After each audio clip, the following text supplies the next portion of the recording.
20 hari lalu, tubuh kaku Arya Daru Pangayunan ditemukan oleh pengelola rumah kos tempat tinggalnya. Ada fakta mencengangkan, wajah Daru tertutup lakban. Kematian yang dianggap tak lazim ini mengundang tanda tanya di tengah masyarakat. Sejumlah isu merebak atas kematian diplomat muda Kementerian Luar Negeri Republik Indonesia tersebut.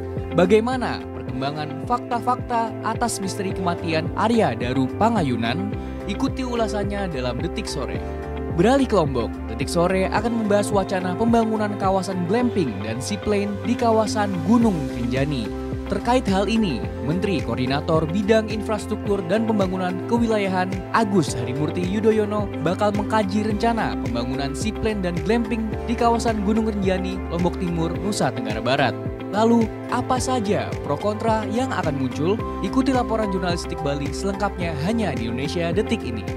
Dalam Sunset Talk nanti, Detik Sore akan menghadirkan sosok di balik pembuatan logo Hari Ulang Tahun Republik Indonesia yang ke-80. Dia adalah Bram Patria Yosugi. Pada Detik Sore, dirinya akan menceritakan bagaimana proses kreatif pembuatan logo tersebut. Simak semua obrolannya hanya di penghujung sore nanti. Ikuti terus berita-berita menarik Detikcom dalam sehari secara langsung hanya di Detik Sore. Jangan lupa follow media sosial kita agar tidak ketinggalan update berita terbaru. Sekarang, mari kita sambut host kita, Eduardo Simorangkir dan Eiza Magfira. Detik Sore, gak cuma hore-hore. Hai! Hai, hai, hai, hai, hai! Happy Monday for everybody! Yeay, akhir bulan udah gajian nih semuanya nih. Alhamdulillah, luar biasa. Sudah di-spending kemana aja? Udah auto debat semuanya, langsung kayak sisa. Pertanyaannya langsung to the point banget ya. Mas, apa-apa. sudah sisa berapa? Gak apa-apa, tapi terima kasih ya sudah menanyakan itu. Karena aku jadinya ingat kembali bahwa duitku tuh gak ada. Apa-apanya dibandingkan dengan isi dunia ini. Iya, itu betul juga. Gak ada waktu bertahan lamanya. Ya Allah, jangan gitu dong Kak. Maksudnya kan tetap disyukuri, tetap ada aktivitas kan di banknya, di rekening. Sehingga rekeningnya gak diblokir ya. Nanti kita bahas soal ini juga. Tapi selamat gajian deh buat Detikers yang juga sudah gajian ya di hari Senin ini. Aku tuh belum ya. Belum ya? Beda kan. Kalau aku kan Ya udah. tiap 3 hari. Salaman dulu. Amin. Nah. Enggak deh. Cie gajian. Udah ngopi apa hari ini? Udah. Emang ada orang-orang yang gak mau mulai harinya dengan kopi? Oh ya benar. Oh ya benar. Endoskopi, ya ampun, cepet sembuh ya Detikers yang melakukan endoskopi ya. Ya ampun I feel dikasih. you. Itu bakteri di usus emang lagi pengen selfie. Jadi dia lakukan endoskopi. Itu kan kayak bagus yuk juga foto ya. bareng nih, foto bareng nih. Bagaimana kita Bakteri baik menyikapi dalam itu usus, ya. Gitu. Emang selalu ada POV lain dalam setiap cerita ya kan. Dan itu yang Kak? kita butuhkan. Sebagaimana kita juga menggunakan hari ini dengan oren-oren, POV-nya apa, Eiza? Kita cosplay summertime. Padahal di luar hujan. Iya lagi. Tapi it's summer. Karena, Somewhere. tapi justru ini udah mau berakhir summernya, ya enggak sih? Udah mau Kak, akhir jangan Juli. sedih, ada yang nge-WA aku. Tawaran. Cie. Ada yang nge-WhatsApp aku ya, teman-teman. Yang nge-WhatsApp bukan. Itu aku yang nge-WhatsApp.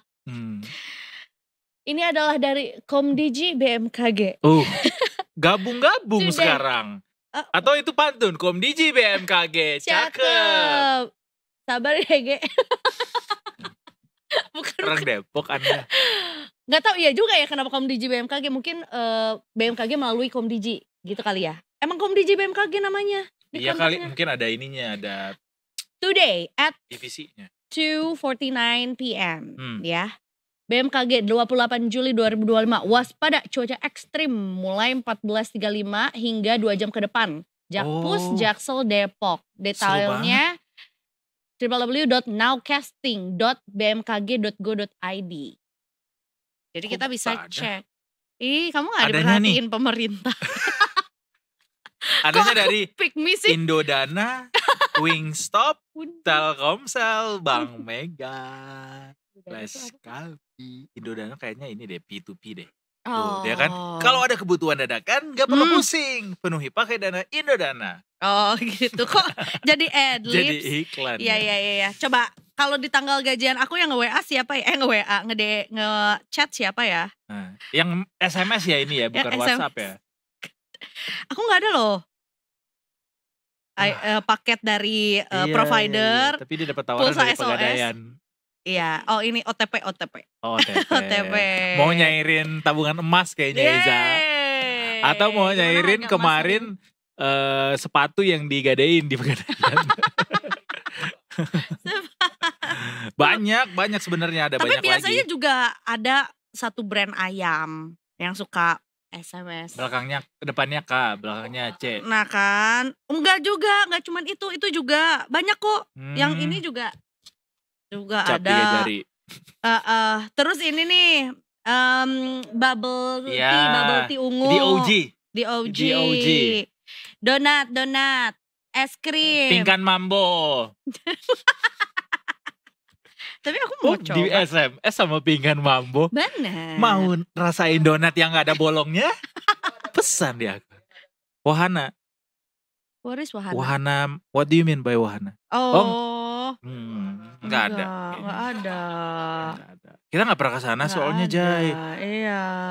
Bener.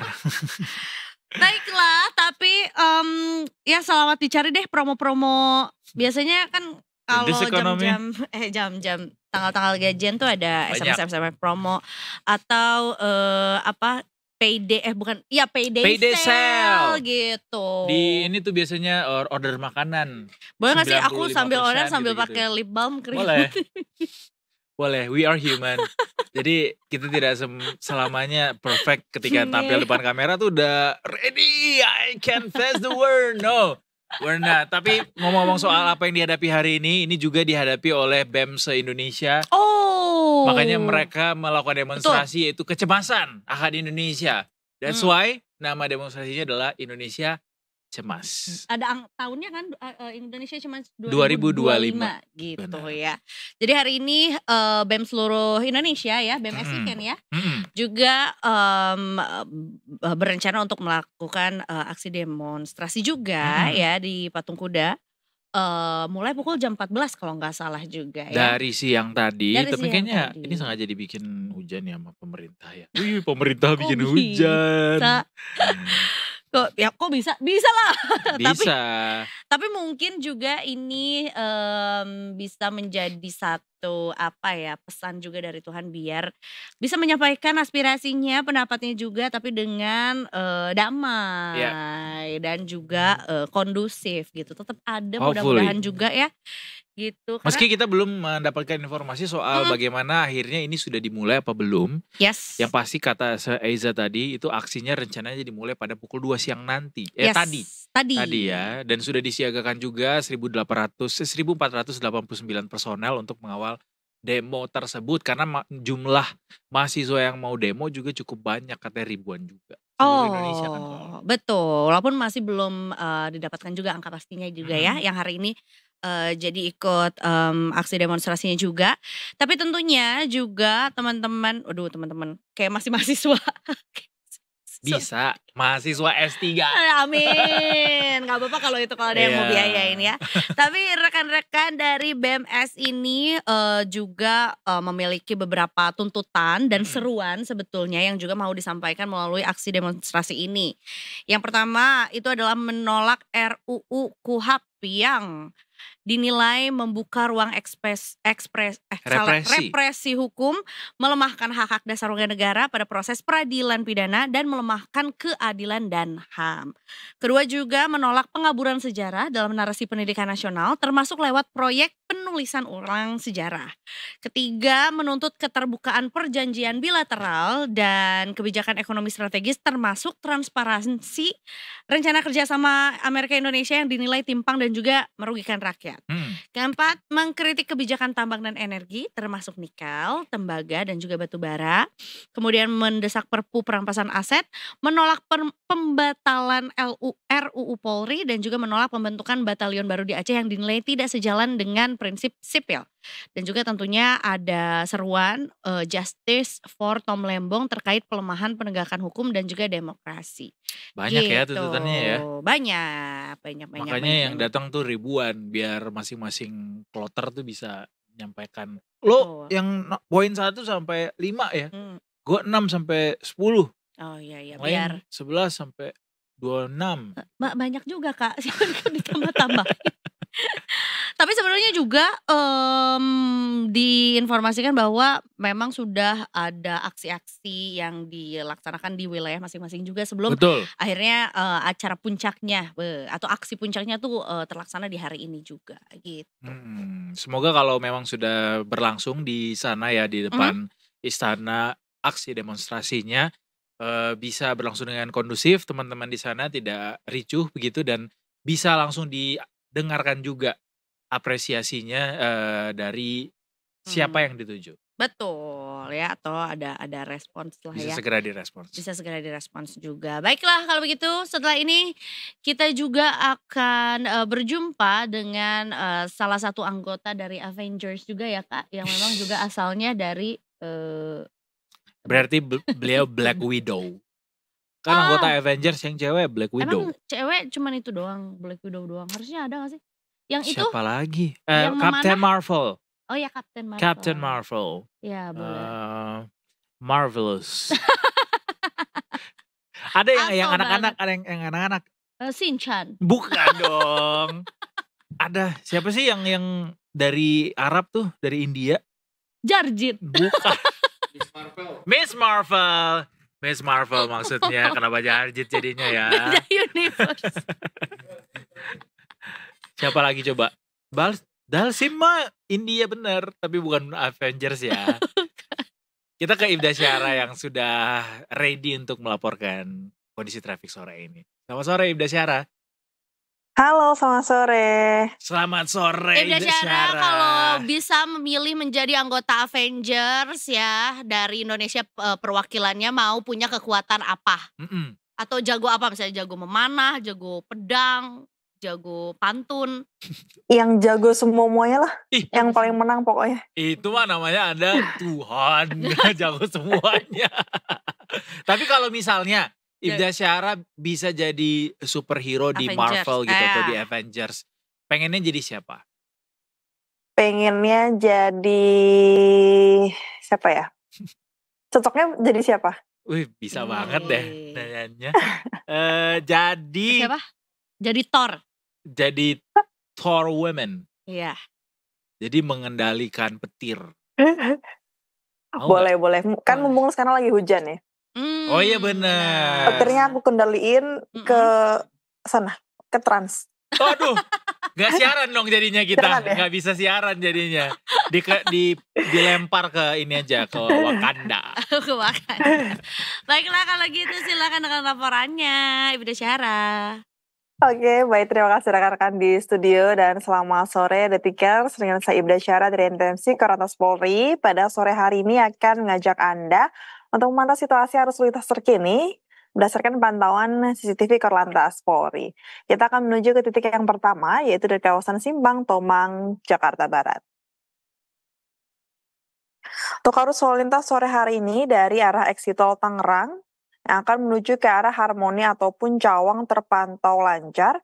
Kemudian untuk arus lalu lintas dari daerah Cawang yang akan menuju ke arah Grogol melalui jalur flyover pada sore hari ini juga terpantau lancar. Diimbau kepada Anda para pengendara untuk tetap mematuhi peraturan lalu lintas dengan berada di jalurnya masing-masing dan tidak menggunakan lajur yang salah karena dapat membahayakan diri Anda pribadi maupun pengendara lainnya. Ya, Detikers, kita akan menuju ke titik yang kedua, yaitu dari kawasan Simpang Cempaka Putih, Coca-Cola, Jakarta Timur. Dapat kita lihat bersama untuk arus lalu lintas dari arah Cempaka Putih yang akan menuju ke arah Pulau Gadung ataupun Tanjung Priok dan juga Cawang terpantau sudah terjadi peningkatan volume kendaraan cukup signifikan karena memang berkaitan dengan jam pulang perkantoran. Sementara Detikers untuk arus lalu lintas dari arah sebaliknya yaitu dari arah Pulau Gadung ataupun Tanjung Priok dan juga Cawang yang akan mengarah ke Cempaka Putih pada saat ini juga terpantau ramai namun masih terbilang lancar. Ketersendatan menjelang traffic light, namun selepasnya kendaraan masih dapat melaju dengan kecepatan berkisar 10 sampai dengan 30 km per jam. Kami mengucapkan terima kasih kepada Anda, para pengendara yang telah berhenti di belakang garis stop dan tetap mendahulukan hak pejalan kaki demi keselamatan diri Anda pribadi dan juga pengendara lainnya. Dan Detikers, kita akan menuju ke titik yang ketiga, yaitu dari kawasan Tollgate Bogor, Jawa Barat.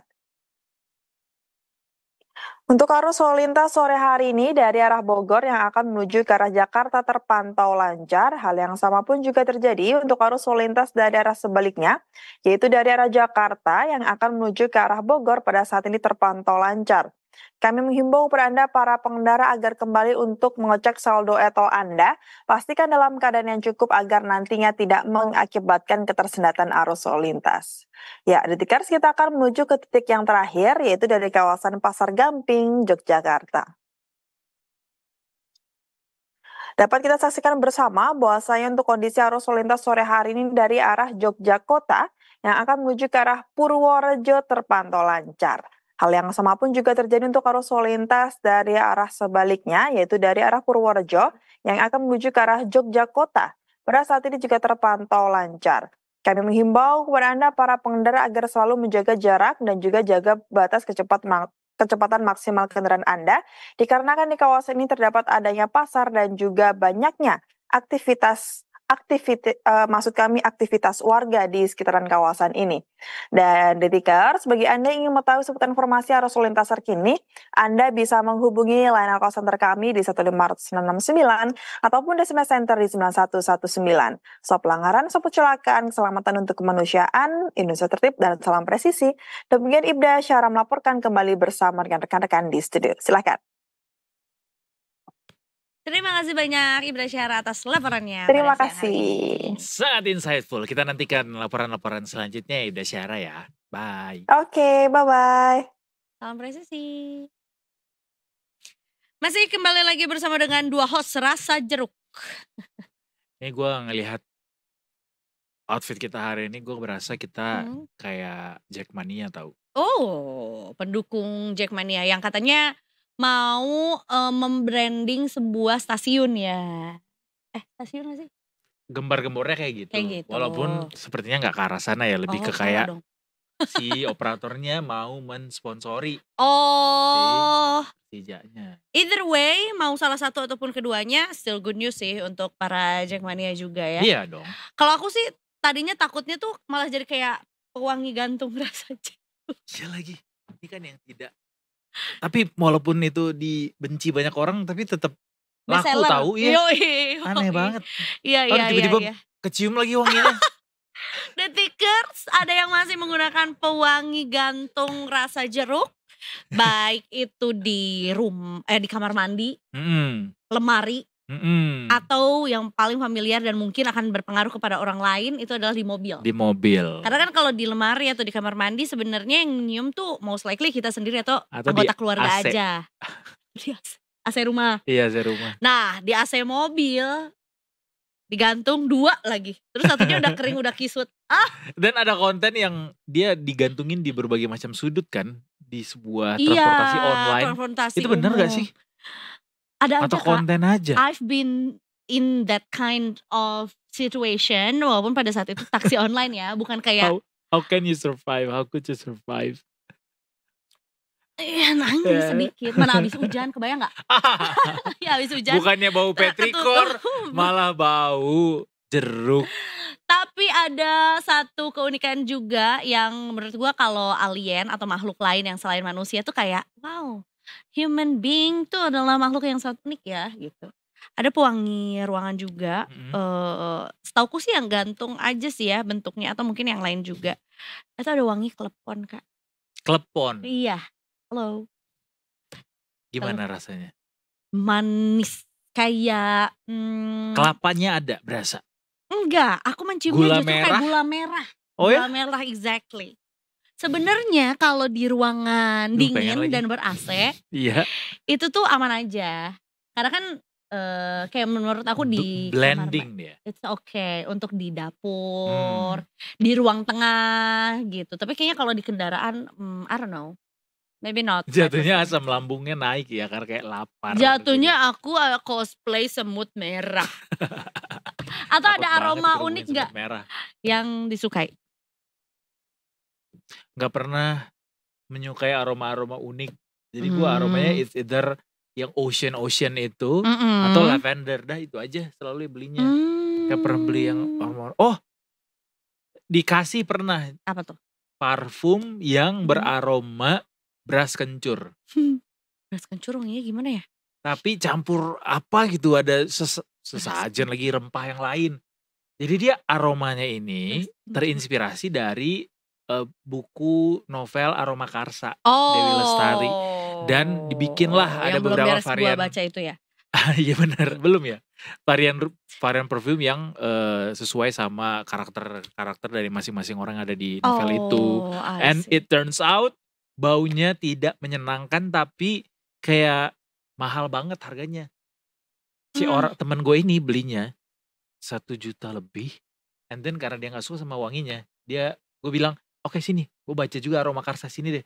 Pas nyampe di gue kayak, aduh, sayang lagi kalau dibuang juga gitu. Iya, tapi jadinya gue semprot-semprotin di kamar mandi. Oh, tapi baunya bau nenek-nenek. Oh, beras bener, kencur. bau rumah nenek. Bau rumah nenek. Bau gudang. Iya. Bau apa lagi ya? It's a little bit wet.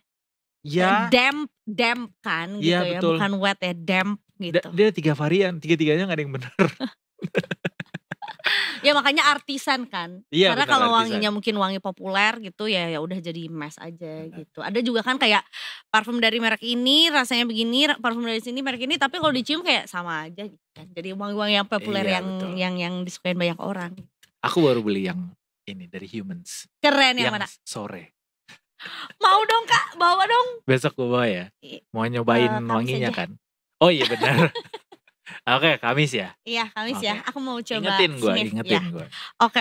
Ini kita lagi mengecek indera penciuman karena sebenarnya ini mungkin Detikers juga harus cek lagi nih indera penciumannya.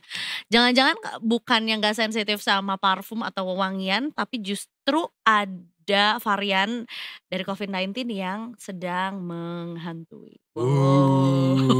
Orang-orang kalau udah bicara COVID-19 kita dihujat biasanya. Kayak come on, 2025 masih ngomongin COVID gitu. Mimennya dibayar berapa sama Bill Gates gitu. Gitu kayaknya komentarnya. Enggak. Ini beneran kita dapat informasi, kemudian kita berusaha untuk terus mengabarkan apa yang menjadi perhatian dunia saat ini. Termasuk nih wabah COVID-19 yang katanya ada varian stratus lagi mewabah di Indonesia, Detikers. Ini juga diwanti-wanti oleh Kementerian Kesehatan soal COVID varian 100 ini. Katanya lewat laporan sistem surveillance penyakit pernapasan di Indonesia, Kemenkes melaporkan ada varian baru yang bernama 100 ini atau XFG. Ini jadi varian nomor 1 dalam hal spread di mana per 13 Juni sudah terdeteksi di 130 negara. Paling banyak itu dari Eropa dan Asia. Dan varian ini mencatat dominasi sebesar 75% pada bulan Mei dan meningkat jadi 100% pada bulan Juni 2025. Artinya siapapun yang menderita COVID di masa-masa sekarang mesti adalah disebabkan gara-gara si varian XFG ini. Nah, sementara ada lagi varian XEN yang menyumbang 25% pada Mei. Tapi Kemenkes menyebut varian dominan COVID-19 yang merebak di Indonesia ini tergolong dalam kategori risiko rendah. Low risk, jadi gak usah panik sebetulnya. Gak usah panic. Ya. Don't panic kalau kata Coldplay. Betul, karena panic at the disco. Karena panic better at the disco. Beda band ya. Karena sebetulnya juga yang perlu itu memang tetap waspada, tetap cek juga, tetap menjaga kesehatan, menjaga protokol kesehatan juga gitu kan. Dan ada beberapa sebetulnya imbauan dari Kemenkes RI juga ya mengenai gimana sih biar ya tetap bisa menjalani kehidupan sehari-hari gitu ya tanpa harus takut COVID-19 juga. Pertama adalah menerapkan perilaku hidup bersih sehat. Kemudian menerapkan ketika batuk atau bersin itu harus ada etikanya. Jadi kalau coba itu boleh karena ditutup kan. Cuma jadinya lo nemplak kepala orang jadinya. Kalau lagi di busway gitu Iya. kayak Kayak boleh nggak biar gayanya nggak tampol. akrobatik gitu. Betul. Sorry. Jadi bisa tuh. pokoknya sebisa mungkin batuk yang kita keluarkan tidak terpapar sama orang lain. Betul. Apakah pakai masker atau Ya, tutup muka? betul. Tutup. Gitu? Ya, jangan tutup usia aja, Kak. Jangan dong. Jangan tutup. Biarlah aku mencoba menjadi milikmu. Oh, jangan tutup dirimu. Kenapa gue tadi bingung ya nyarinya jangan apa ya di lagu itu ya. Jangan tutup dirimu. Tahu lagu siapa? Shell on Seven. Bener S-nya tapi ujungnya enggak. Stinky. S-nya bener Iya. jauh. Gitu. Kemudian apa lagi?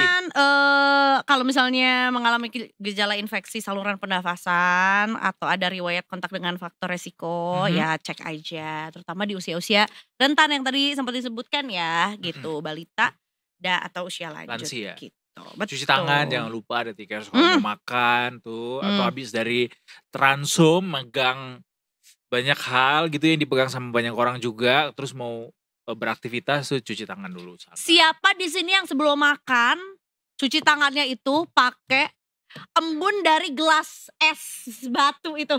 I used to. Iyo.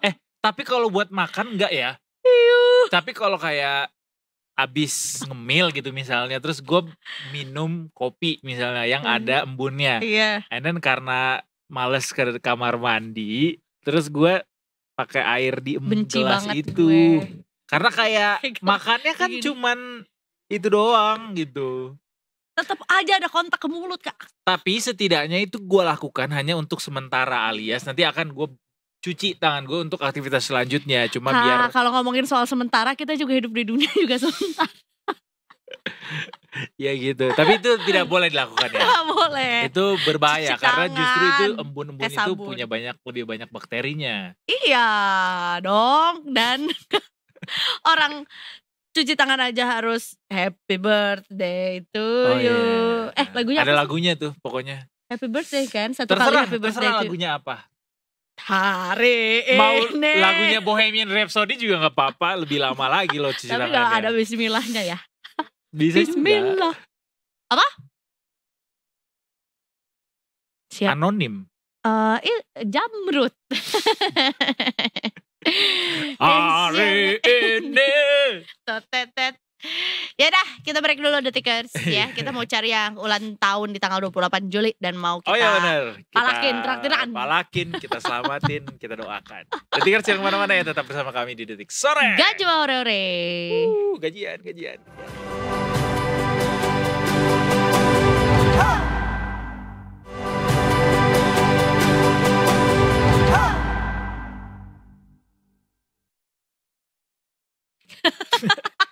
Lagi dong. Yeah. Oh, welcome back to Detik Sore. Enggak cuma. Ore. Dingin sekali sore hari ini Asli, Detikers. untung tapi ini udah dimatiin padahal AC-nya kita. Masa Coba kalau masih ada. sih? Kayaknya tadi gara-gara efek kehujanan deh. Ada Betul. kehujanan dikit gak tadi? Pada saat masuk ke gedung aja sih. Nah sama. Mungkin Pokoknya ada air yang terciprat tuh lumayan berasa. Betul. Mungkin AC-nya AC Nielsen. Survei dong. Survei jadinya. membuktikan ya. Kita habis ini mau membahas mengenai teka-teki. Tidak.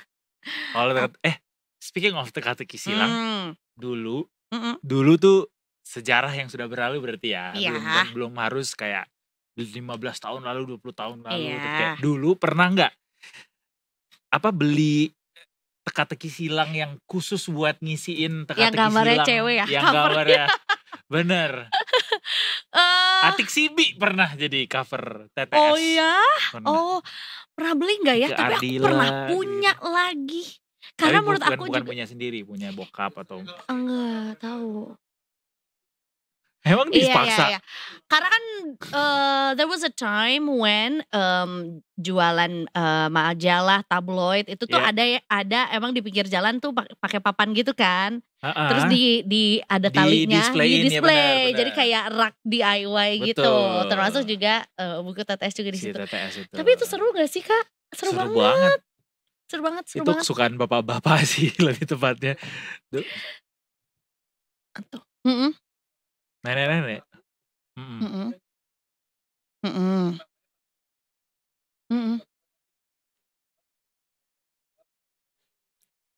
Kok? Oh, jadi namanya atas nama Mas Yansa. Iya. Tapi yang ngisi neneknya. Iya. Dulu mungkin tuh. Itulah sebuah kutukan ya. Makanya beliau punya rambut lebih putih, lebih dini gitu. Punya rambut putih lebih dini. Iya ya, dulu tuh ada hadiahnya ya TTS. Tergantung. Kalau yang TTS cuma dijual di terminal gitu nggak ada. Iya, yang di koran, tabloid gitu-gitu, majalah. Berapa apa hadiahnya? Uang tunai. Oh, uang. Kan? Di Wesel. Oh, gede gak Mas? Iya.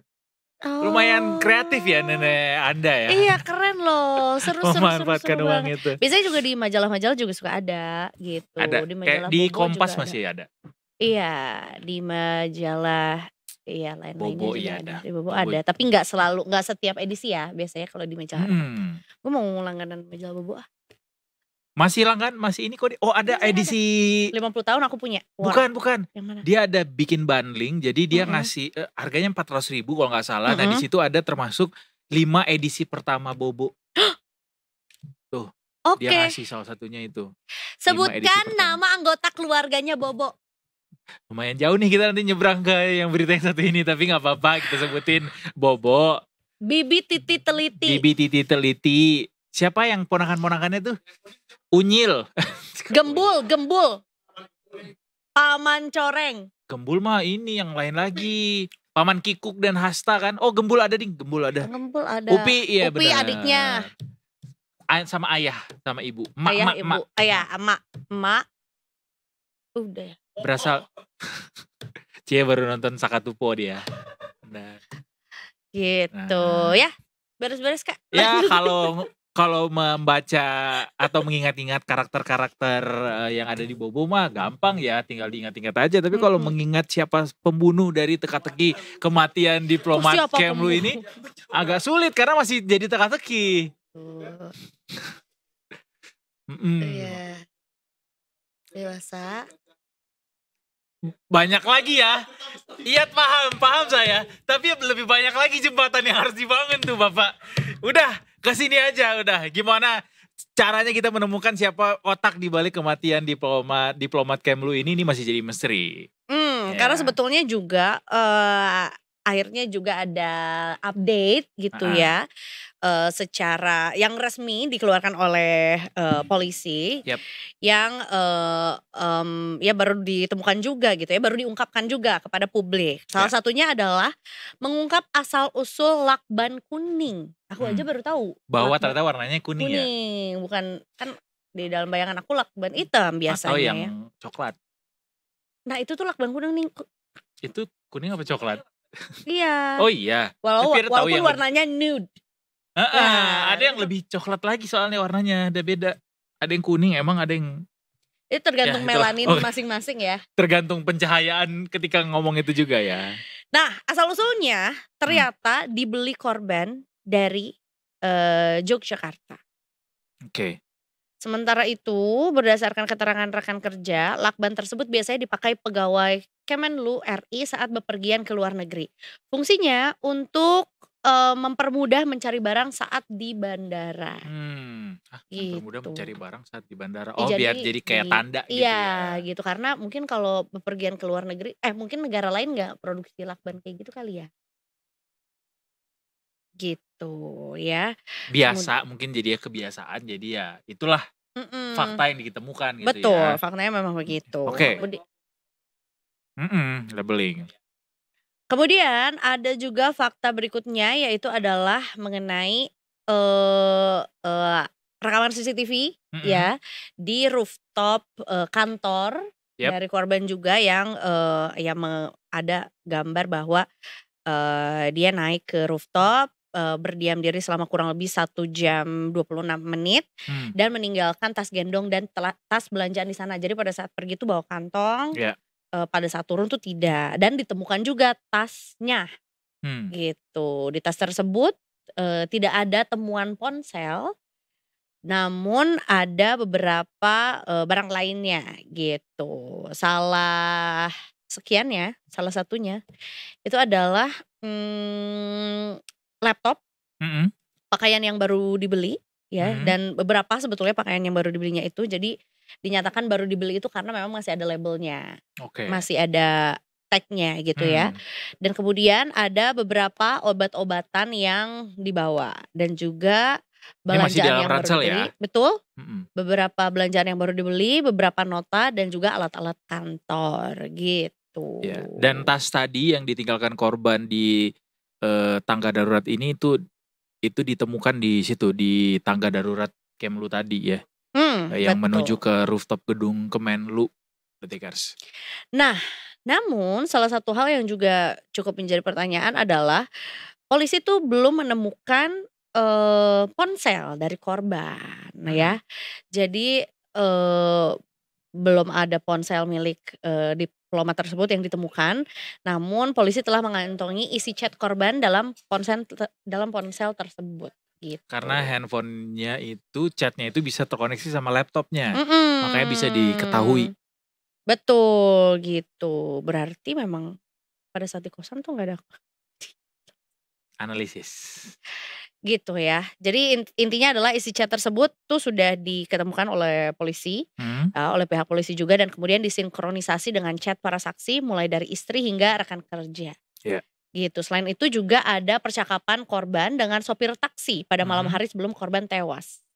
Gitu, dan sopir taksi pun juga sudah dimintai keterangan oleh polisi gitu. Jadi masih disinkronkan terus alat-alat bukti yang sudah didapatkan hingga saat ini, Detikers, untuk membuat sebuah kesimpulan baru begitu ya yang bisa ditemukan terkait misteri dari kematian Arya Daru ini. Dan juga penyelidik juga sudah melibatkan para ahli untuk melakukan analisis ini. Jadi kalau ada satu puzzle yang hilang, penyelidik bisa membuat kesimpulan dari hasil penyelidikan sementara ini. Masing-masing. Kriminolog juga sudah kita datangkan. Sama Eiza waktu itu. Sama kamu juga, Kak? Enggak. Oh, sama Afif. Aku waktu itu lagi bermain-main di pantai. Oh, iya benar sama Afif juga, satu kriminolog. Betul, dan belum banyak juga rekaman CCTV yang diketemukan gitu ya. Justru sebetulnya beliau juga bukan memberikan saran, tapi juga memberikan gambaran bahwa sebetulnya juga CCTV itu juga perlu untuk ditarik mundur, bahkan tidak hanya di hari kejadian, tapi kalau bisa 7 hari gitu ya. Untuk melihat atau jauh-jauh perilaku hari juga. ya. Betul, apakah ada yang aneh atau yang Mencurigakan gitu. Jadi kalau kita... Ini juga baru lihat loh aku klip pada saat pendobrakan yang di kosan. Jadi dia kan meninggalnya ditemukan dalam kondisi dia ini kepalanya ditutupi sama plastik kan. And then baru habis itu dilakban kuning tadi. Betul. Yang katanya dari Jogja itu. Yang biasa dipakai untuk bepergian ke luar negeri untuk labeling. Dan katanya rencananya korban ini mau ditempatkan di Finlandia akhir Juli nanti. Kayak Finlandia lagi bisa lihat aurora di situ. Iya Kak, emang ada sih yang lebih kuningnya. Tuh kan, benar kan? You're right. Iya. Tuh.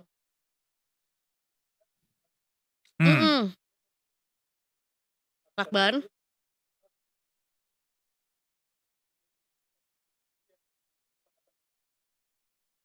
Itu menjadi sebuah informasi.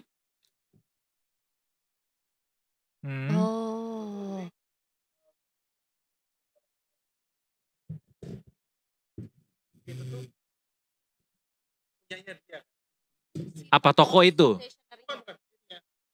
Lakbannya, iya. Ya benar. Oke, ya. Jadi lakban yang dipakai untuk melilit korban ini adalah lakban milik korban sendiri sebenarnya. Tapi Berarti masih dicari tahu di mana sisanya. sisanya ya berarti ada 2 barang yang setidaknya masih dicari juga sama polisi ya, yaitu adalah Keberadaannya. ponselnya Yap. milik korban dan juga sisaan dari si Lakban lakbannya tadi. itu. Oh, coba cek.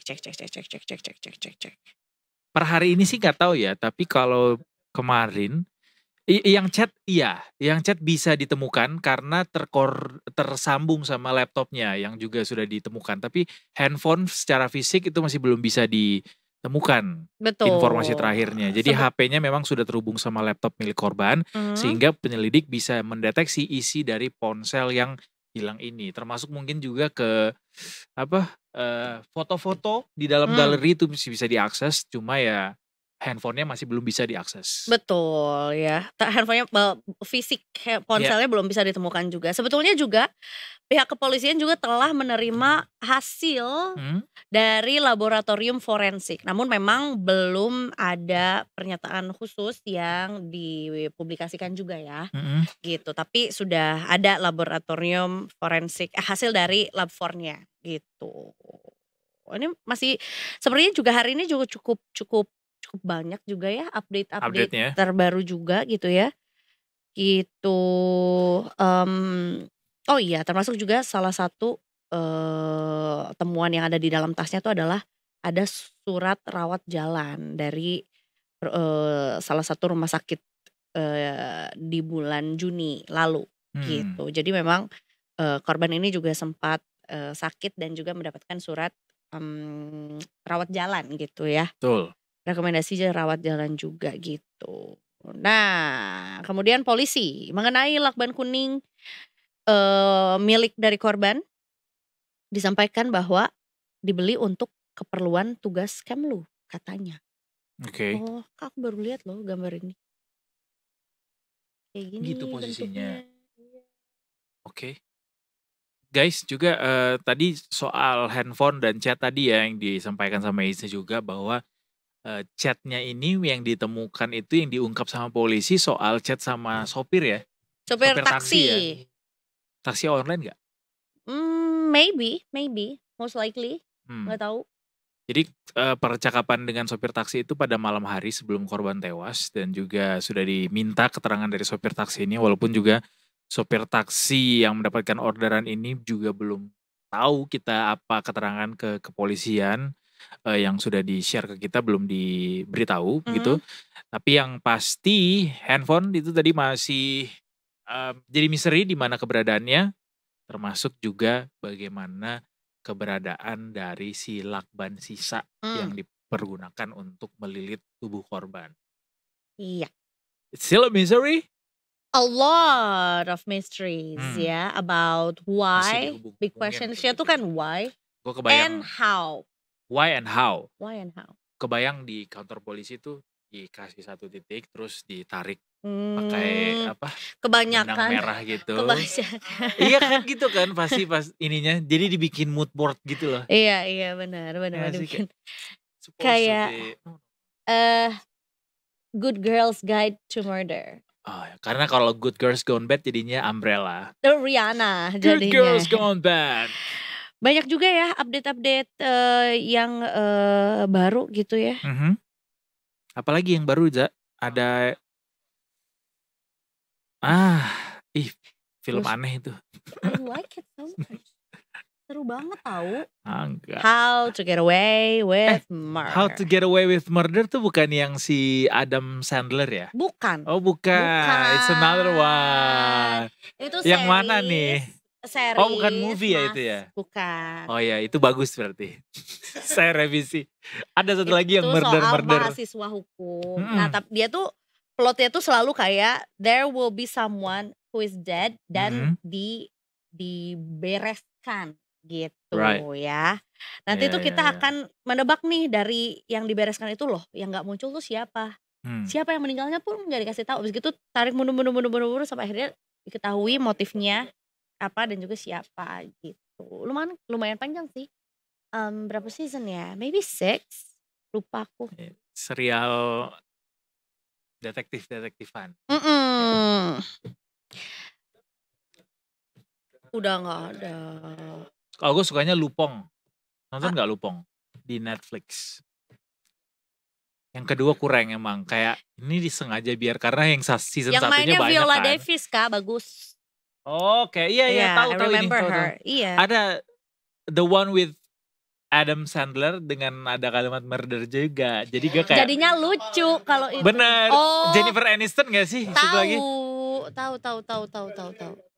Dan gak pernah ada yang serius juga filmnya Adam Sandler anyway. Jadi makanya gue kayak Iya, benar. tanggung nih. Filmnya juga kurang. Ada apa soal plafon kamar kosnya Kak?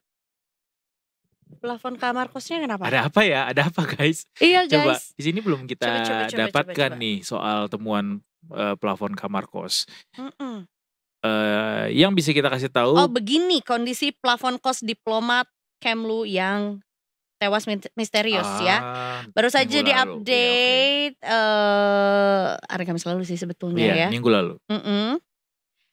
Jadi dari video yang diterima ya terlihat cat kamar korban berwarna krem, sedangkan plafonnya ini berwarna putih polos. Nah, sebentar. Seru deh. Seru banget gitu. bahasnya gini-gini sebenarnya.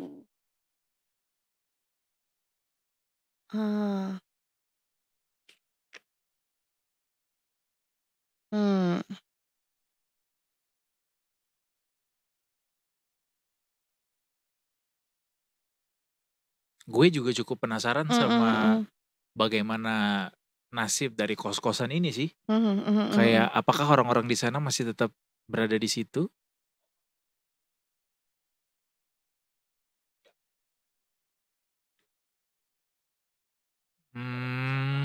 Oke.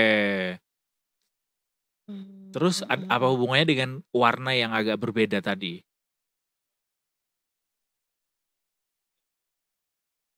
Oke. Bisa. Oke.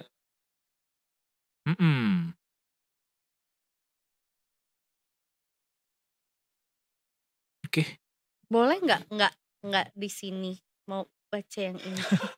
Refresh dong jadinya. Harus di refresh. Oke. Right.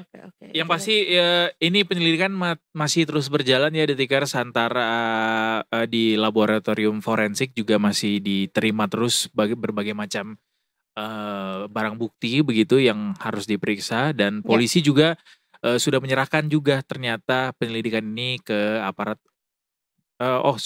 Prabowo. Presiden Prabowo sudah menyerahkan penyelidikan ini ke aparat penegak hukum yang pasti. Baik ya. Oke, baiklah kalau begitu rekan-rekan boleh bergeser dulu. Nah, dari misteri kematian diplomat Kemlu yang masih saat ini kita terus telusuri bagaimana pemecahan misterinya, kita menuju ke misteri lainnya di Gunung Rinjani. Wow. Di Gunung Rinjani ini ada misteri soal apakah jadi akan dibangun seaplane katanya di atas sana, dan juga bakal dibikin glamping. Di mana? Nggak ngerti seaplane ini apakah di letter E alias kayak is it possible? Is it necessary? Is it necessary? Obviously juga. Dan glamping ini juga di mana lebih tepatnya lokasinya, dan kenapa bisa ada wacana mau dibikin glamping jadinya? Betul. Coba kita akan menelusuri ini bersama dengan Mas Sanusi dari Detik Bali, ya, akan melaporkan langsung dari Pelawangan katanya. Waduh, mendaki dulu ya, nggak apa-apa sih. Coba kita cek dulu ya, Mas Sanusi. Selamat sore. Selamat sore Kak Edo, Kak Eza. Selamat sore. Detikers, selamat sore. Halo, selamat lagi sore. mendung. Lagi mendung nih. Tapi ini nggak dari Pelawangan kan? Ini dari mana nih? Bukan. Kalau ke Pelawangan itu butuh 3 jam 4 jam Kak. Gak apa-apa, Edo. kita tungguin kalau mau. Naik ojek aja sampai pos 1. Keburu deadline Kak. Oh ya. Polos sekali. Iya. Jadi di mana ini sekarang lokasinya Mas Sanusi? Saat ini saya sedang berada di jalur yang memang dilalui oleh para pendaki gitu, tapi masih bisa dilalui oleh mobil dan motor begitu Kak. Edo. Kandang kuda bukan? Gimana Kak? Belum nyampe kandang kuda? Belum. Kandang sapi, Kandang bukan sapi kandang ya? kuda. Enggak. Bukannya udah ganti ya? Bukan, enggak pernah Nggak ganti. semua kandang itu bisa ada di Rinjani. Oh ya, oke. Kalau gitu. Ini soal bakal ada pembangunan seaplane dan juga glamping. Boleh diupdate ke kita nggak, Mas Sanusi, soal bagaimana realisasinya dan juga warga di sana menanggapi akan dibangun dua hal ini? Karena memang sebetulnya ini juga masih berupa wacana ya, benar. Mas. Ya, benar sekali Kak Edo, Kak Eza, bahwa pembangunan seaplane ini dan glamour camping atau glamping itu direncanakan akan dibangun di kawasan Taman Nasional Gunung Rinjani, tepatnya di kawasan Danau Segara Anak begitu. Oke.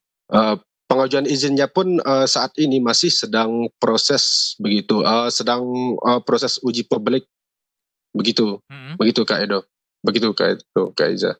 Oke, ini glamping berarti di Danau Segara Anak? Iya, betul sekali. Kalau seaplane?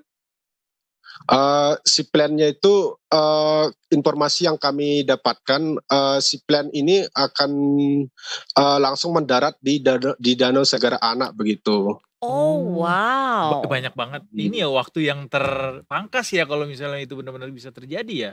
Ya betul, nggak perlu capek mendaki. Iya betul. Dan akhirnya jadi penasaran juga siapa yang sebetulnya akan wacana ini. Iya, dan siapa yang akan membangun glamping dan juga seaplane ini? Apakah sebetulnya dari perusahaan milik pemerintah kah, atau mungkin juga dari pihak swasta yang memang sudah bergerak di bidang yang sama, misalnya di Lombok, atau seperti apa, Mas? Ada informasi mengenai hal itu? Untuk investor dalam proyek seaplane dan glamping ini diajukan izinnya itu oleh PT Solusi Pariwisata Inovatif atau SPI begitu. Salah satu perusahaan swasta, tetapi pemiliknya masih belum kami ketahui begitu Kak Edo, Kak Iza. Diketahui juga mungkin apakah dari perusahaan yang sama juga sudah memiliki glamping atau bidang usaha yang serupa gitu, tapi mungkin di daerah lain? Untuk informasi tersebut masih belum kami dapatkan. Yang jelas saat ini masih oleh perusahaan tersebut masih dilakukan proses perizinan begitu. Salah satunya harus melalui tahapan uji publik begitu Kak Iza. Berarti Mas Sanusi, sore saya konfirmasi soal wacana proyek seaplane dan glamping ini inisiatifnya dari PT Solusi Pariwisata Inovatif tadi? Iya, betul sekali. Oh, inisiatif dari perusahaan tersebut. Oke, tapi sudah ngobrol-ngobrol nggak sama pengelola Taman Nasional Gunung Rinjani bagaimana kemungkinan possibility ini bisa benar-benar goal gitu dilaksanakan? Untuk pengajuan izin sendiri sebenarnya sudah diajukan sejak tahun 2020 oleh perusahaan, oleh PT SPI tersebut ke pemerintah provinsi begitu. Akan tetapi karena pemimpin yang baru di Nusa Tenggara Barat sendiri saat ini, lalu Muhammad Iqbal masih belum mengetahui hal tersebut. Akan tetapi izin tersebut sudah diajukan pada tahun 2020 begitu. Dan pihak Taman Nasional Gunung Rinjani sendiri sudah terkonfirmasi bahwa dari pihak TNGR sendiri sudah mengetahui akan rencana tersebut. Akan tetapi masih belum tahu begitu apakah akan lolos izinnya atau tidak begitu, karena terkait dengan seaplane dan pembangunan glamping ini itu keputusannya di kementerian begitu, begitu Kak. Atau ada ngobrol-ngobrol juga mungkin sama pengunjung TNGR di sana bagaimana wacana ini merebak begitu, gimana tanggapan mereka?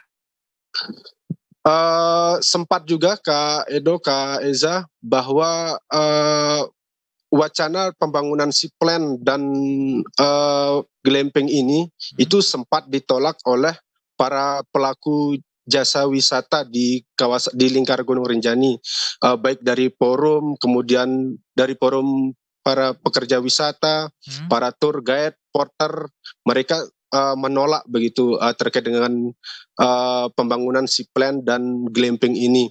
Bukan hanya penolakan tersebut bukan hanya dari para pelaku wisata di Gunung Rinjani, akan tetapi penolakan ini juga datang dari aktivis-aktivis lingkungan begitu seperti walhi, kemudian mahasiswa pecinta alam begitu. Mereka juga sempat melakukan demonstrasi begitu di Taman Nasional Gunung Rinjani untuk penolakan pembangunan Seaplant dan glamping ini. Begitu Kak Edo, Kak Iza. Dan ya artinya juga sebetulnya ini ya ada pro kontra juga ya mengenai rencana pembangunan ini juga gitu. Dari pemerintah daerah sendiri, apakah sudah ada pernyataan secara formal gitu ya mengenai tanggapan ini, atau sudah memberikan update gitu bahwa diskusi mengenai rencana ini tuh udah sampai mana gitu Mas?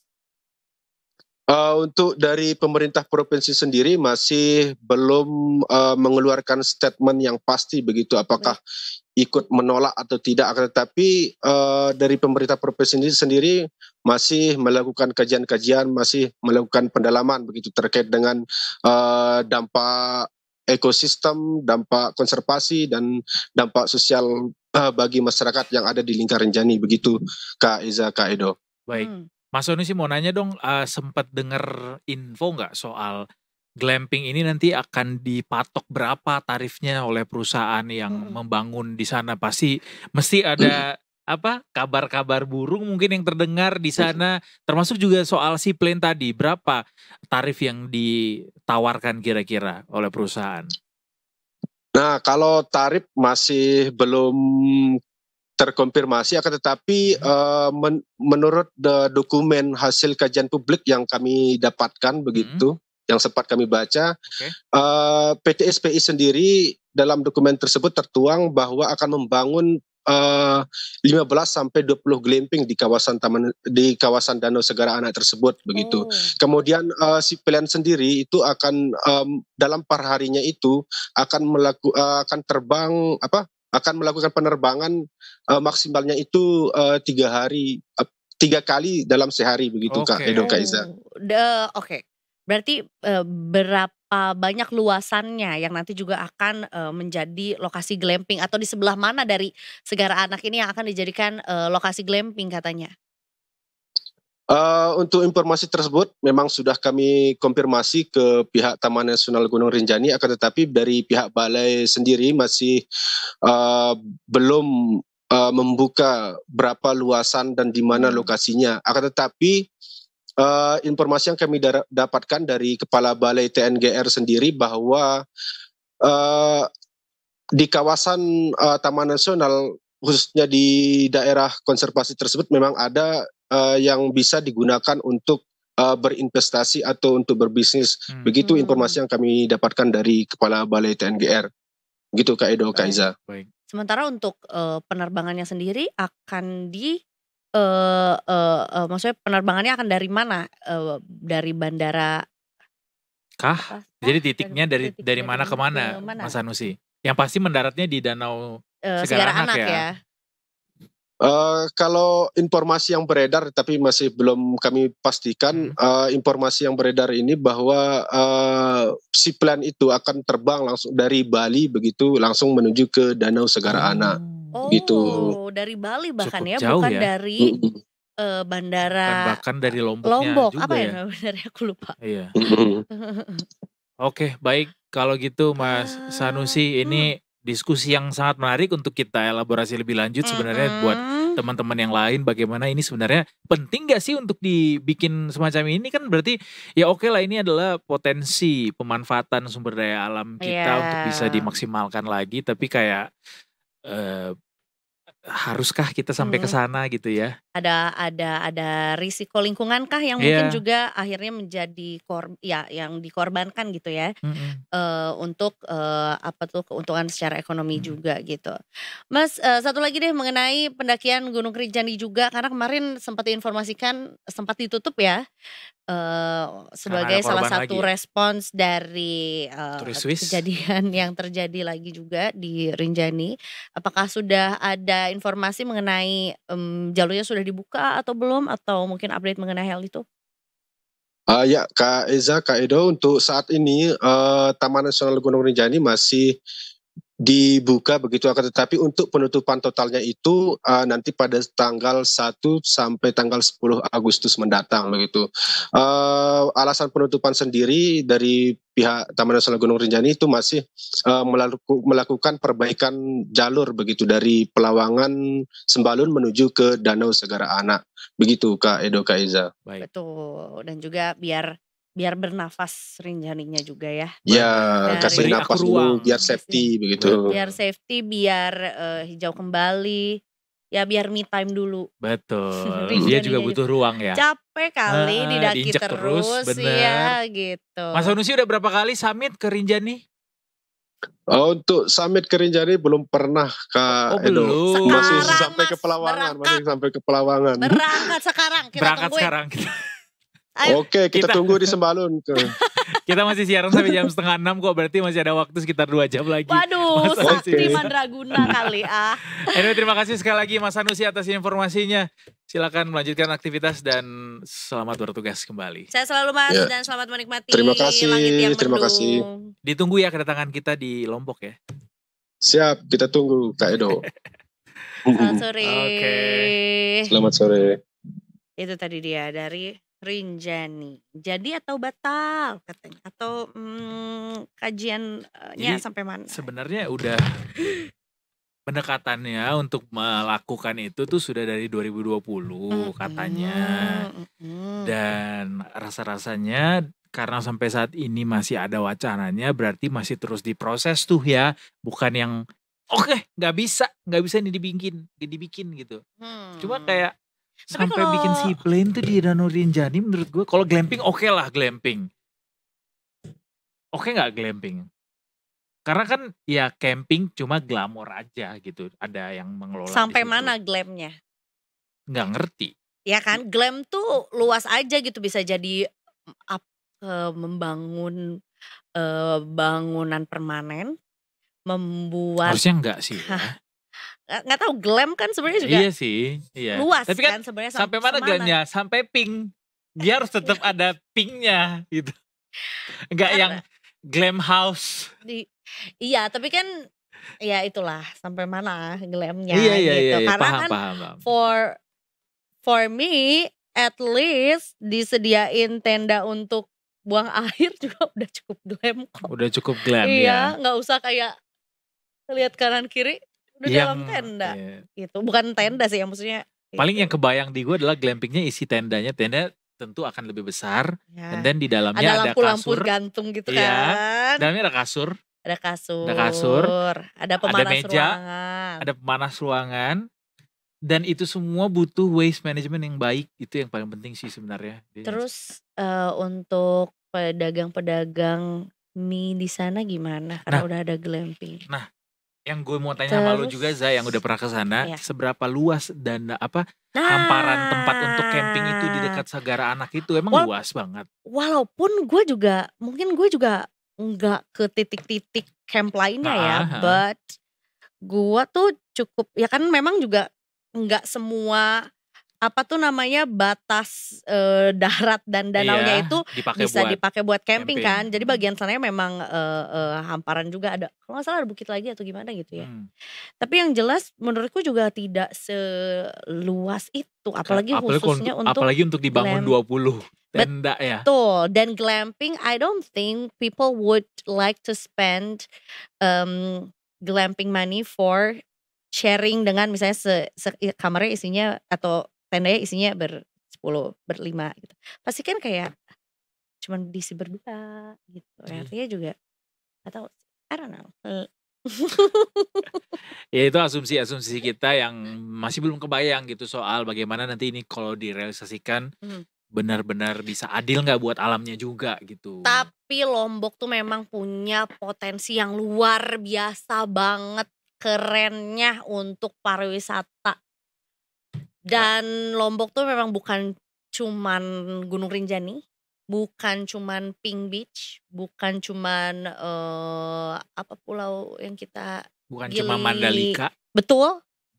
Bukan cuma Gili Air, Gili Trawangan, Gili lainnya juga. Bukan cuma apa tuh yang apa buat ngelihat ya biarin atuh, that's dari the way atas. I talk. dari atas ngelihat sawah terus kayak ada pemandangan. Iya. Apa yang lupa lagi namanya? Apa sih? Yang mana tuh? Iya tadi. Ini lupa pokoknya ada kayak satu spot di Lombok tuh orang kalau naik ke atas itu bisa ngelihat dari atas bukit pemandangan sawah-sawah di Lombok. Itu juga salah satu. Karena kan menurut gue banyak. Iya banyak yang mesti dieksplorasi lagi. Yang gak banyak potensi pariwisatanya itu Riau. Kenapa bilang gitu? I can say. Oke lah, Riau banyak, Pekanbaru gak ada. Karena memang tidak didesain sebagai kota pariwisata sih itu memang. Tapi kan punya ini. Nah itu Riau, Aura Farming ya. Aura Farming, lupa gue. Yaudah kita break dulu. Break yuk Detikers, abis ini kita mau kemana? Abis ini kita kemana ya? Kita ada banyak deh, pokoknya ini berita banyak banget yang belum kita sampaikan juga. Dan nanti akan ada Sunset Talk bersama bintang tamu spesial yang kita datangkan jauh-jauh dari Maroko. Weh, jauh banget. Kayaknya gak ada di brief juga. Bukan Maroko ya? Bukan. Tapi cukup exciting untuk menyambut bulan Ramadan bulan Agustus. Kemerdekaan kita juga di bulan Agustus ya. Oh ada Indi lagi, tapi nanti Detikers kita mau ke. Nah itu dia. Abis ini ada Detikers jangan kemana-mana, tetap bersama kami di Detik Sore. Gak cuma ore-ore.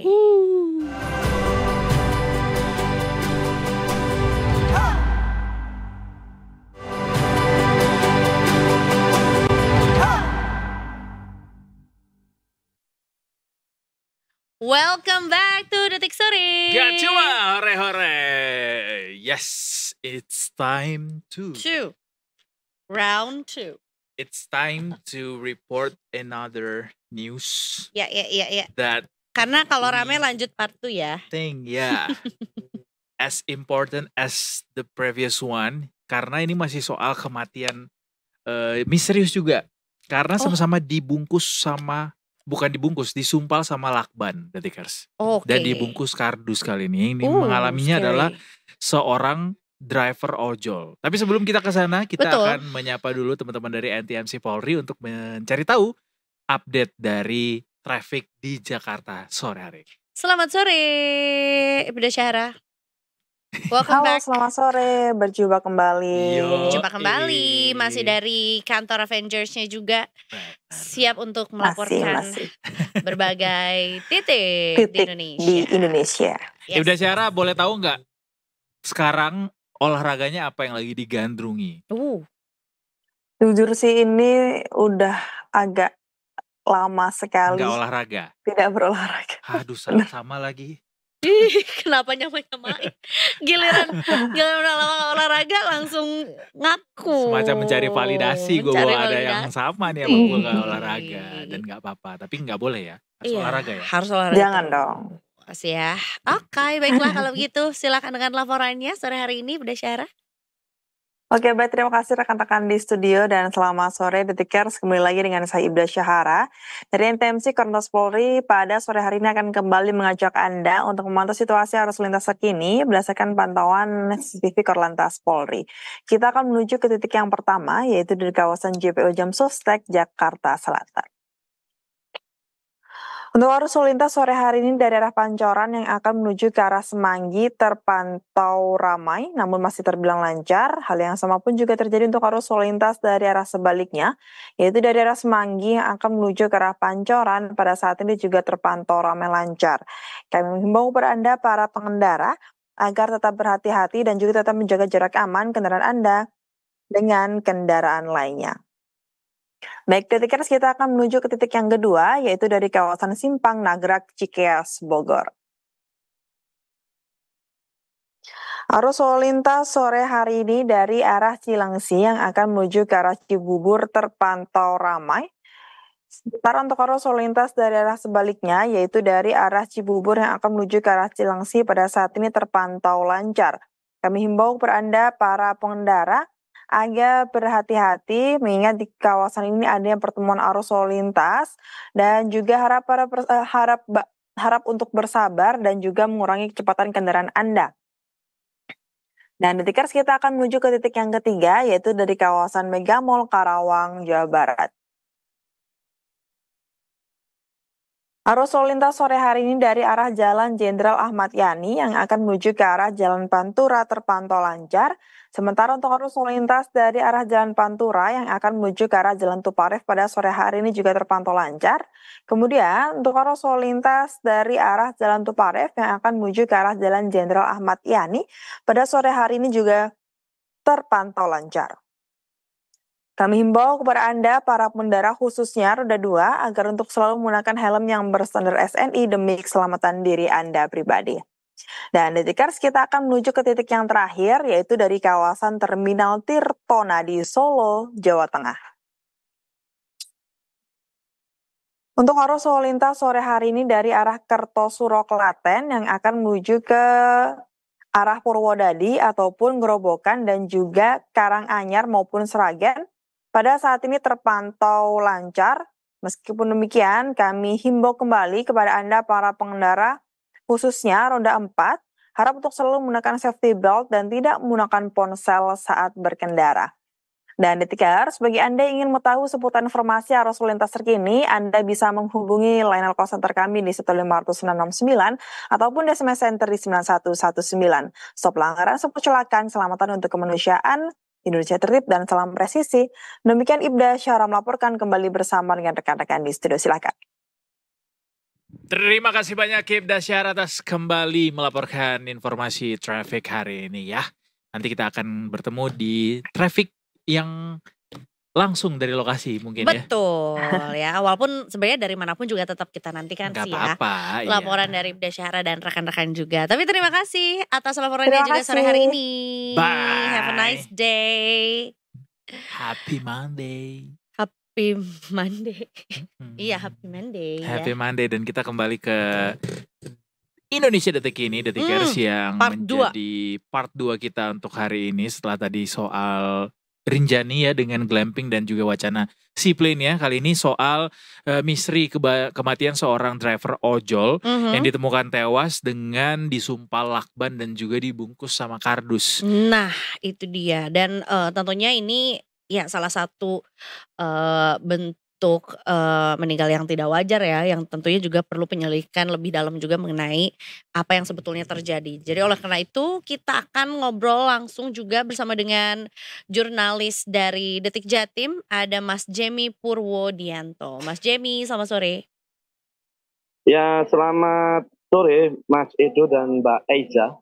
Selamat sore Mas Jemi, ini kabar kita terima kemarin ya, kejadiannya Minggu pagi jam 6 waktu Indonesia Barat di desa Banyu Urip di Gresik.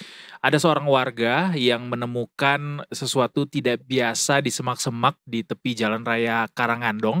Dan ternyata it happens to be tubuh manusia yang terbungkus sama kardus dan juga ada plastik hitamnya. Mungkin Mas Jemi boleh mengungkapkan kronologi bagaimana ini akhirnya ditemukan dan bagaimana laporan dari kepolisian soal teka-teki kematian dari sosok yang ditemukan oleh seorang warga ini. Terima kasih. Silakan Mas Jemi. Iya Mas Edo, untuk terkait penemuan mayat itu memang ditemukan pada Minggu pagi sekitar pukul 6 oleh salah satu warga sekitar yang sedang mencari rumput. Warga tersebut saat mencari rumput itu melihat bungkusan kardus sama plastik hitam itu dan terikat oleh tali rafia. Nah, saat dibuka beberapa plastik itu dibuka, ternyata berisi seorang manusia. Warga tersebut akhirnya melaporkan ke polsek terdekat, yaitu Polsek Kedamaian Gresik, Akhirnya dari Polsek memanggil tim Inavis atau identifikasi untuk melakukan pemeriksaan. Setelah diperiksa ternyata mayat tersebut berisi mayat seorang wanita yang diketahui bernama Sevi Ayu Claudia, berumur 30 tahun, warga Sekarjangan Sidoarjo, Mas itu. Baik. Kemudian setelah dilakukan identifikasi dan juga pemeriksaan dari pihak yang berwajib juga, apakah ada temuan dari kondisi mayat tersebut, Mas? Iya, Mbak Eza. Jadi diketahui mayat itu kan seorang driver ojek online ya, warga warga Sidoarjo. Terus dari hasil autopsi itu polisi menemukan sejumlah luka di bagian kepala, itu sekitar ada 8 luka selebar 2 cm sampai 6,5 cm. Dari hasil luka tersebut, polisi menduga kuat bahwa kasus tersebut merupakan aksi pembunuhan, Mbak Eza. Baik. Sudah diketahui belum, Mas, soal berapa lama mayat ini sudah ada di sana? Iya, Mas. Untuk hasil autopsi itu dokter menyimpulkan bahwa korban ini sudah meninggal selama 18 jam hingga 24 jam. Karena memang korban ini terdapat yang paling parah itu kan terdapat resapan di dalam puncak kepala hingga bagian kepala bagian belakang. Terus terdapat juga pendarahan di bawah selaput tebal otak dan di bawah selaput laba-laba. Selain itu, Mas Edo, ada temuan cairan putih di alat vital korban yang ditemukan tim forensik. Namun pihak kepolisian masih menunggu hasil toksikologi lambung dan darah serta hasil laboratorium dari swab alat vital dan kuku tangannya, Mas Edo. Baik. Dari temuan kepolisian juga, apakah diketahui dari mana asalnya korban? Apakah memang juga korban, asal dari Gresik juga? Dari mana tempat mayatnya ditemukan atau gimana, Mas? Untuk saat ini polisi masih melakukan penyelidikan dan sudah memeriksa 4 saksi, namun polisi masih belum bisa menyebut terkait korban ini dari mana dan mau kemana, Mbak Eza. Termasuk dugaan motifnya juga belum diketahui, Mas. Sudah ada keterangan dari kepolisian? Untuk sampai saat ini Mas itu pihak kepolisian masih melakukan penyelidikan dan belum ada menyebut dugaan entah itu pembunuhan, perampokan atau lainnya, Mas itu. Namun tadi ada update terbaru bahwa Kapolres Gresik ini akan melakukan doorstop tentang adanya salah satu pelaku yang berhasil diamankan tim Satreskrim Polres Gresik, Mas itu. Dan ini diduga dilakukan oleh lebih dari 1 orang kah? Informasi yang kita dapat seperti itu, namun kita masih menunggu pihak kepolisian, keterangan dari pihak kepolisian mengenai berapa jumlah pelaku itu, Mas itu. Baik. Untuk saat ini ada berapa banyak saksi yang diperiksa, Mas, dan siapa saja? Sampai saat ini terkonfirmasi ada 4 orang, namun polisi belum membeberkan siapa saja 4 orang yang diperiksa itu sebagai saksi itu. Kalau keluarga korban sudah ada keterangan belum, Mas, atau memberikan respons gitu terhadap penemuan salah satu anggota keluarganya ini? Iya, Mas, itu kemarin kita juga baca dari Detik Jatim, saya sendiri ada beberapa teman-teman dari Sidoarjo karena memang korban sudah tinggalnya di Sidoarjo. Jadi keluarga korban sempat mengatakan ke reporter kita di Sidoarjo itu bahwasanya korban ini sudah keluar sejak Sabtu sore, Mas itu. Kemudian ditunggu sampai Sabtu malam, ibunya itu sempat kirim WhatsApp atau sempat menghubungi namun tidak ada balasan, dan tahunya itu sekitar pukul 9 atau minggu siang, pagi menjelang siang, itu mendapat kabar bahwa putrinya telah terbungkus kardus dan plastik, Mas Edo. Baik. Apakah sampai sekarang juga korban sudah dikebumikan atau dikembalikan kepada keluarganya, Mas? Iya, Mbak Esa, tadi sekitar pukul 2 siang, korban setelah dilakukan autopsi ke pihak Polres Gresik menyerahkan jenazah korban kepada pihak keluarga dan diantar oleh ambulan Polres Gresik untuk menuju ke rumah duka yang berada di Sidoarjo, Mbak Ida. Baik, kalau gitu berarti kita menunggu keterangan lebih lanjut gitu ya dari kepolisian soal bagaimana pengungkapan misteri kematian ini, termasuk juga keterangan soal sudah ditemukan ditangkap gitu ya satu pelaku dari perbuatan, terduga pelaku dari perbuatan pembunuhan untuk satu orang wanita yang berprofesi sebagai driver ojek online begitu ya, Mas Jamie. Baik. Iya Mas, itu jadi kita masih nunggu, masih banyak misteri juga sebenarnya mengenai pelaku, motif dan apa yang menjadi pelaku ini, menjadi motif pelaku bahwa membunuh driver ojol wanita ini Mas itu. Yeah. Baik, kalau gitu Mas Jamie terima kasih banyak sudah memberikan informasi juga langsung dari Gresik ya, yang menjadi lokasi kejadian dari tragedi ini juga. Terima kasih banyak Mas Jamie Purwodianto, jurnalis Detik Jatim. Selamat sore Mas dan selamat bertugas kembali. Nanti kita update secara berkala ya tentunya Detikers untuk informasi tentang berita tadi di Detik Jatim langsung, karena nanti akan teman-teman dari Detik Jatim yang akan update secara cepat tentunya.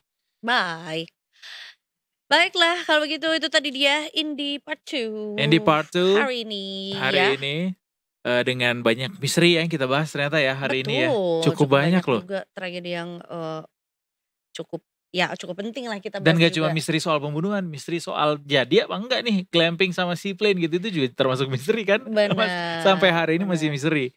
Tapi untuk edisi setelah ini, sampai yang satu ini udah gak jadi misteri juga ya. Karena menurutku juga ini kita akan ungkap juga proses kreatifnya ya kan. Proses bagaimana bisa terpilihnya juga ya.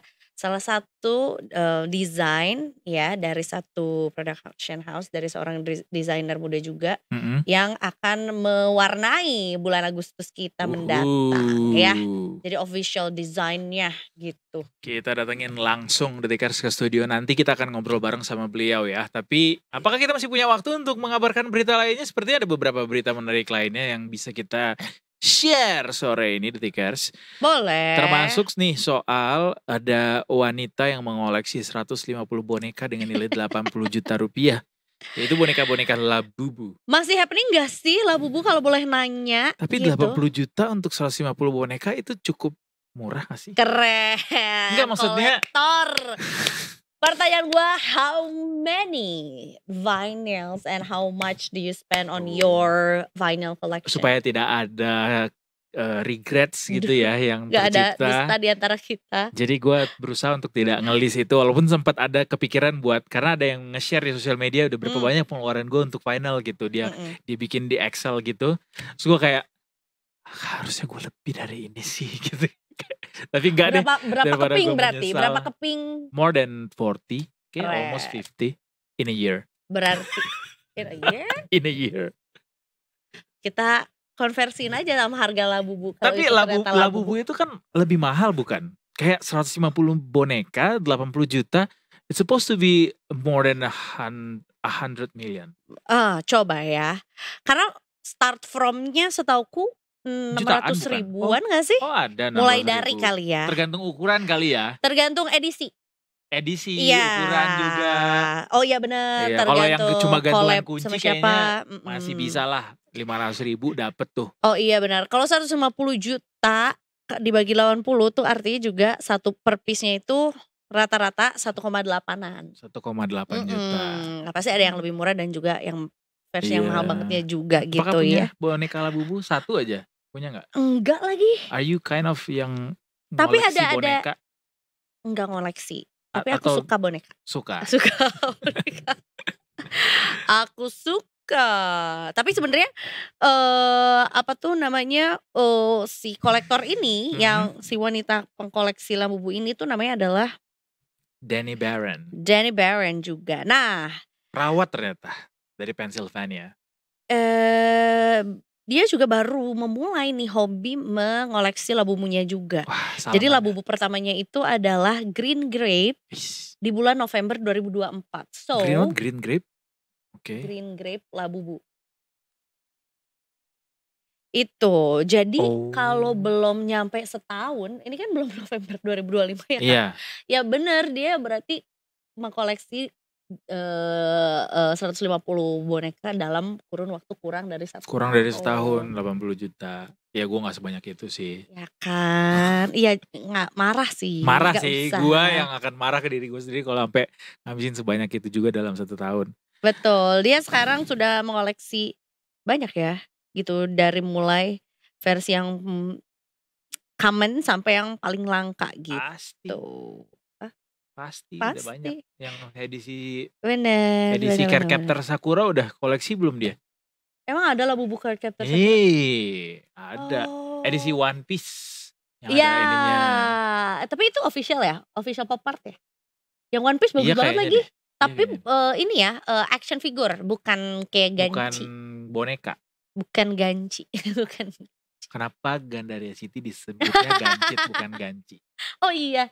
Sementara Sensi Senayan City. Apalagi? Bukan Sensit ya? Bukan Sensit, bener. Kenapa ganci? Ganci. Tamsit. Tamcit. Nah. Tamcit, iya. Padahal Tamrin City. Bukan Citi. Kenapa gak Tamci ya? Atau Tamsi. Ya itu urusan mereka lah yang menciptakan nama-nama singkatan itu. Betul.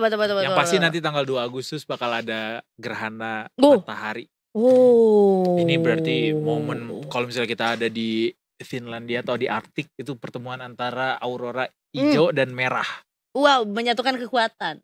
Tapi hati-hati detikers, tergocek. Kenapa? Karena sebetulnya ya benar akan ada gerhana matahari total yang membuat sebagian bumi gelap gulita di tanggal 2 Agustus. Tapi bukan 2 Agustus tahun ini, melainkan 2 Agustus 2027. Ya. Alias masih 2 tahun lagi. Masih Tapi ini lama. juga good news buat detikers yang juga mau meng-catch full gerhananya ini ya, gerhana matahari total ini. Karena sebenarnya gerhana total ini akan melewati 11 negara. Ya, itu adalah Spanyol, Maroko, Aljazair, Tunisia, Libya, Mesir, Sudan, Arab Saudi, Yaman, dan juga Somalia. Timur Tengah semua ya? Betul, dan juga Afrika Utara. Sementara negara-negara yang di Afrika, Eropa, dan Selatan Asia itu gerhana matahari sebagian. Nah, belum tentu nih Asia Tenggara tuh kebagian juga. Iya. Makanya ini good news buat detikers, cari promo tiket. Betul. Kayaknya dari negara-negara Somalia itu gak sih? naik Coba pilih mana? sampan ke Somalia. Cakep. Naik sampan ke Somalia. Cakep. Ke Spanyol. Spanyol bisa. Boleh. Maroko juga boleh tuh. Maroko bagus seru tahu, lagi iya. Maroko. Bangunan-bangunan tanah liat itu. Bener. Ke Yaman kan? enggak banget sih, jangan sih. Ih, santai tahu. Ya. Yaman. High as hell. Tapi kalau di Arab Saudi bisa loh sambil Bisa, umroh. cuma kayak sambil umroh kan. Bener sih. Jadi tapi gak fokus jadi mau umroh apa mau gerhana matahari. Tapi kita juga punya sholat gerhana. Oh ya betul. Iya, jadi sekalian bisa sholat sekalian gerhananya ibadah. di sana. Ya, silakan di booking. Bisa sekalian umroh di kalau tanggal-tanggal segitu sih. Bener, di booking. Teman saya juga lagi umroh di sana. Namanya Ardi Cahya Rosyadi. Selamat umroh. Selamat umroh. Semoga mabrur ibadahnya. Ya, tapi dan bisa mabrur kembali haji. dengan. Tapi tetap mabrur gak sih? Mabrur itu artinya kayak ibadah yang lancar, diterima, kemudian enggak ya? Bukan ya? So tahu ya, padahal gak pernah menjalankan ibadah itu. Iya pokoknya selamat sampai kembali lagi ke tanah air ya. Alright. Oke, kita break dulu ya kalau gitu. Yes. Besok, kok besok sih? Habis ini kita akan menuju ke Sunset Talk yang tadi kita udah spill. Kita akan ngobrol sama desainer dari logo Hari Ulang Tahun Kemerdekaan Indonesia yang ke-80. Ini akan sebelum kita nanti melihat logo atau desain ini di mana-mana, ya kan kita ngobrol juga sama sosok di baliknya juga detikers ya. Kita interogasi. Waduh, dalam-dalamnya. Investigasi. Habis ini tentunya di Detik Sore. Gak cuma hore-hore. Dadah.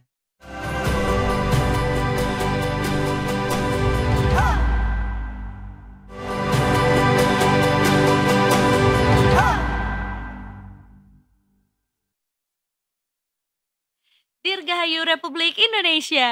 Belum.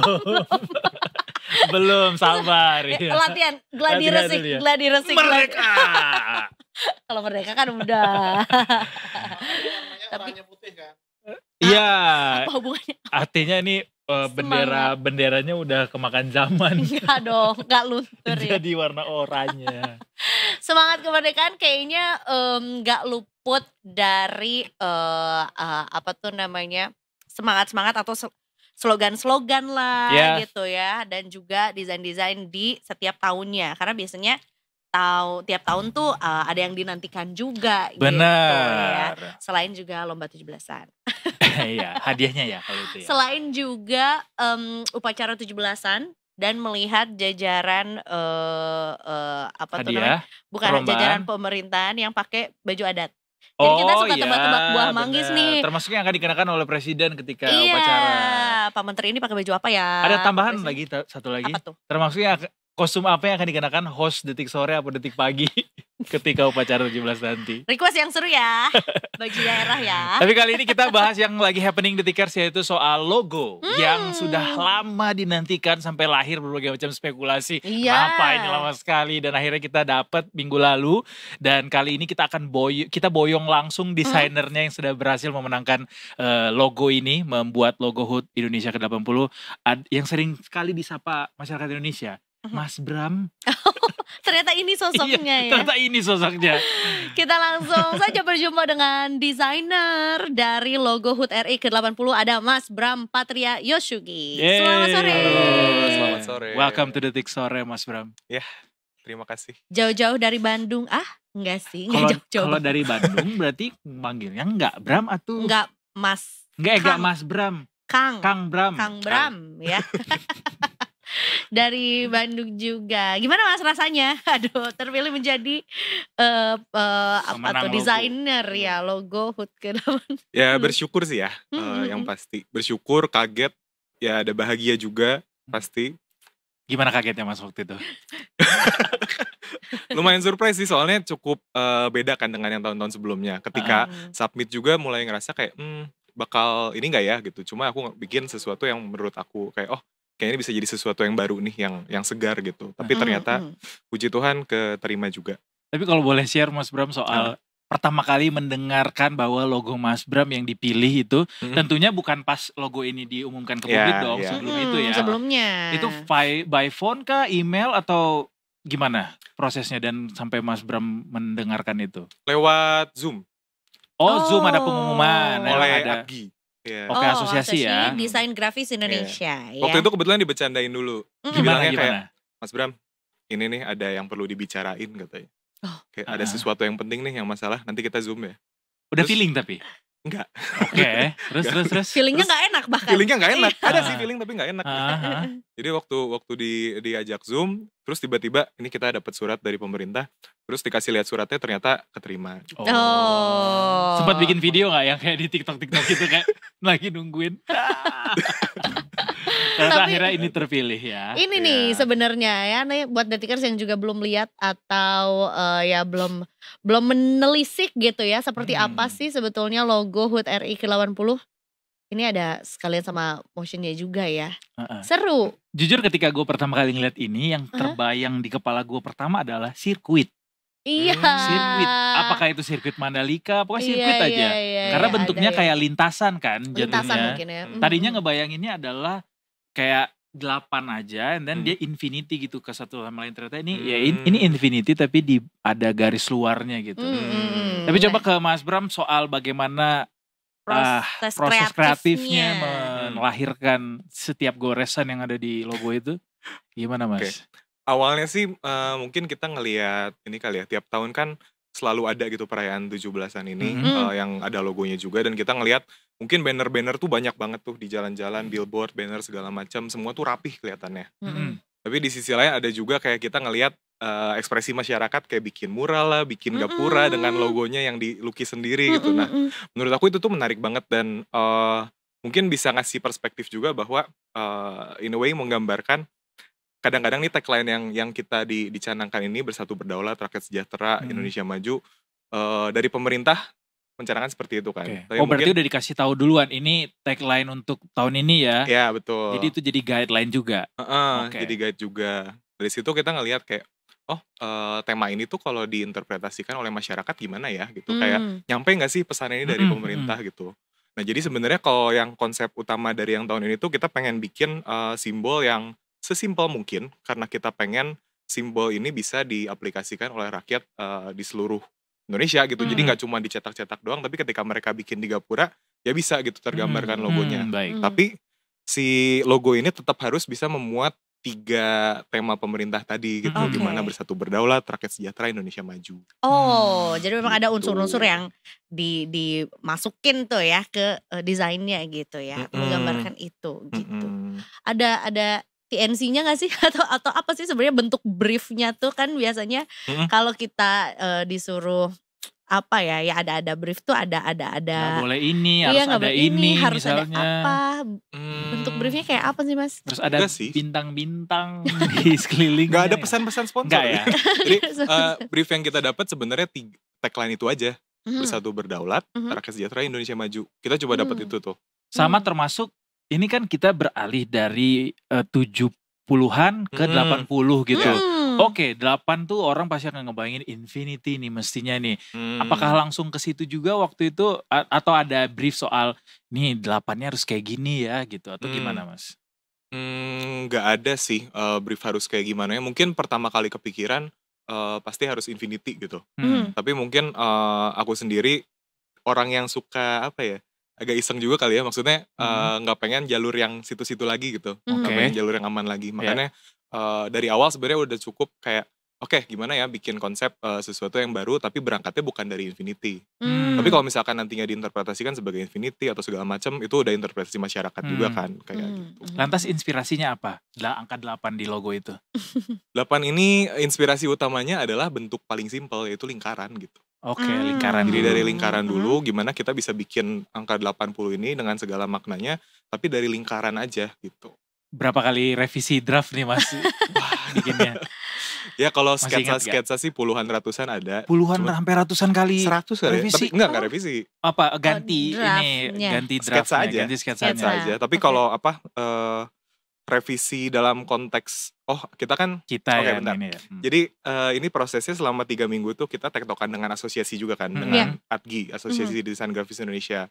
Dan sepanjang proses itu mereka juga nge-guide kita kira-kira gimana ya yang proper untuk sebuah identitas negara gitu. Jadi kita submit idea, kira-kira gini nih Mas, ngobrol, diskusi. Oke, kayaknya ini terlalu gini, kita geser sini. Terlalu gini, kita geser sana. Oh berarti ini koordinasi sama ADGI juga soal Betul. bagaimana Betul. kita ini. Soal kan ini pemilihan logonya juga dibuka ke banyak orang di luar asosiasi juga kan Betul. waktu itu. Dan dikabarkan juga bahwa tahun ini sebetulnya cukup spesial dan cukup banyak saingannya juga Mas Bram juga karena memang terbuka untuk anggota asosiasi dan juga di luar anggota asosiasi juga gitu yang artinya ada bisikan nggak berapa banyak desain yang tersubmit gitu Mas? Pertama submissionnya bukan langsung desain, jadi portfolio. Oke. Submission portfolio itu Administrasi dulu ya.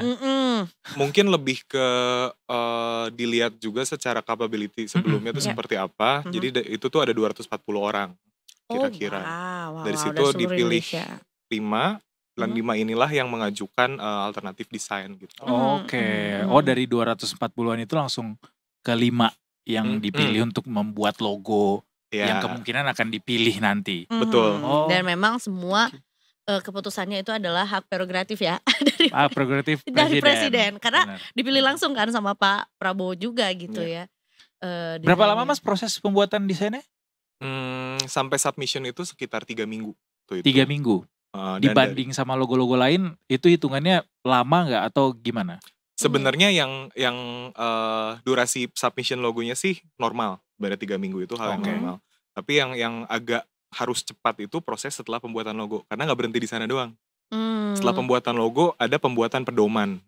Oh bikin yang bisa diunduh di halamannya Setnek. Betul. Itu yang Banyak sekali 180 itu, halaman itu. Yes. Itu yang sangat challenging sebenarnya. Oke. Itu dalam waktu seminggu kita harus beresin itu setelah kepilih gitu. ada revisi-revisi nggak kayak request Pak Presiden pengen gini nih. 8-nya kayaknya bulatnya begini nih atau jalur garisnya gitu. Ada nggak sih sebenarnya Mas? Kalau revisi secara fundamental sih sebenarnya nggak ada. Jadi kalau secara logo ini yang kita propose dari awal juga gitu. Revisinya sebenarnya lebih ke hal-hal teknis untuk di pedomannya gitu sih. Oh, I see. Jadi aman. Karena memang tadinya aku mau nanya kayak Mas Bram punya nggak bekas coretan-coretan awal waktu membuat desain itu kayak apa sih? Jadi desain yang cikal bakalnya gitu. Sekarang gitu. Ada tapi nggak dibawa. Tapi jauh nggak bedanya? Bedanya di mana? Kalau boleh di-share ke kita. Tapi lebih ke evolution iterasinya aja sih. Dan ini pun kita revisi ketika bareng Adgi ngobrol. Jadi bukan ada intervensi dari kementerian atau apa baru kita ubah gitu. Oke. Kayak paling susah di bagian mana waktu itu ketika mau desain logonya? Apakah di lingkarannya harus apa? Atau peletakan warna merah dan putihnya kah? Mungkin challenge terbesarnya adalah, jadi waktu itu kan kita pengen bikinnya sesimpel mungkin dari elemen lingkaran. Waktu iterasi awal, lebih abstrak lagi dari ini bisa dibilang. Lebih direduksi lagi jadi bener-bener lingkaran-lingkaran yang sangat simpel gitu. Oh jadi nggak kayak panjang gini ya? Tapi makin kesini kita makin coba refine untuk menyesuaikan juga gimana sih simplifikasi yang masih bisa dicerna orang dengan baik gitu. I see. Ini merahnya merah apa Mas? Merahnya merah mentok. Merah mentok. Semerah berani mungkin gitu ya. Dan pastinya Mas Bram juga mengikuti kan bagaimana respons masyarakat setelah logo ini dirilis. Dan ini juga logo yang dinanti-nanti juga soalnya cukup kita bisa katakan telat lah ketika kita mengetahui ini. Gimana Mas Bram? Dan mayoritas tuh banyak yang nge-troll juga, walaupun ini apresiasi juga, kita harus kasih apresiasi karena sesama anak bangsa juga membuat karya gitu ya. Betul. Dan mestinya Mas Bram juga tidak berniat untuk membuat logo yang jelek gitu ya. Dan ini terlalu juga, subjektif juga soal logo jelek. Betul. Karena memang juga ya ini syarat makna juga gitu. Bener. Si logonya juga. Gimana Mas Bram ketika ngelihat itu? Pertama ngelihat sih sebenarnya orang Indonesia tuh lucu-lucu gitu kayak sangat kreatif. Memang sangat kreatif orang Indo gitu. Dan sebenarnya kalau dari aku sendiri sih, aku kan dari awal pembuatan konsep logo ini memang pengen logo yang partisipatif. Dalam artian masyarakat juga bisa merayakan gitu. Ini bukan punya pemerintah doang, bisa dirayakan bareng-bareng lah gitu. Dan aku ngelihat sebenarnya bentuk-bentuk ya bikin meme, bikin apa segala macam itu ya bentuk perayaan juga. Bener sih. Gak apa-apa gitu. Kayak masing-masing orang punya interpretasi masing-masing. Mungkin ada harapan juga pengen negara tuh yang seperti apa sih gitu. Jadi kita pengen identitas ini bisa jadi wadah untuk ekspresi masyarakat juga sebenarnya. Ya sempet sih ada kayak tapi sempat ngeduga gak bahwa kayaknya ini akan dibikin kayak gini deh. Enggak sih. Makanya kayak rakyat Indonesia kayak sangat let's kreatif. be honest, kan yang paling sering tuh yang dia muter balikin and then kemudian dibilang kayak kodok lah apalah gitu. Bahkan ada yang dibikin baret gitu. Itu sempat kayak sebelum itu dipublish Mas Bram sudah ngebayangin gak kira-kira ini pasti akan begini nih netizen nanti nih? Jujur enggak sih. Enggak ya? Karena bahkan kita di kantor juga udah ngetes gitu kayak kan kita potensi trollnya apa aja nih gitu ya. Kayak ini kira-kira coba lu mikir sejelek mungkin ini bisa jadi apa. Bener. Kayaknya enggak gitu. Waktu itu sih aman-aman aja, cuman ternyata mungkin sampel size-nya terlalu kecil atau gimana. Ya ternyata interpretasinya lebar. Ternyata memang banyak juga yang kreatif. Yang lebih kreatif lagi banyak ternyata dari kita. Iya. Dan itu membuktikan bahwa ternyata netizen kita tuh kreatif-kreatif banget. Lucu-lucu ya. Setuju. Terus tuh juga ya aku tertarik banget pada saat Mas Bram bilang kalau ini tuh sebenarnya perayaan yang dimiliki sama seluruh rakyat Indonesia. Karena juga desain ini nggak hanya akan ditampilkan di saat hari kemerdekaan aja.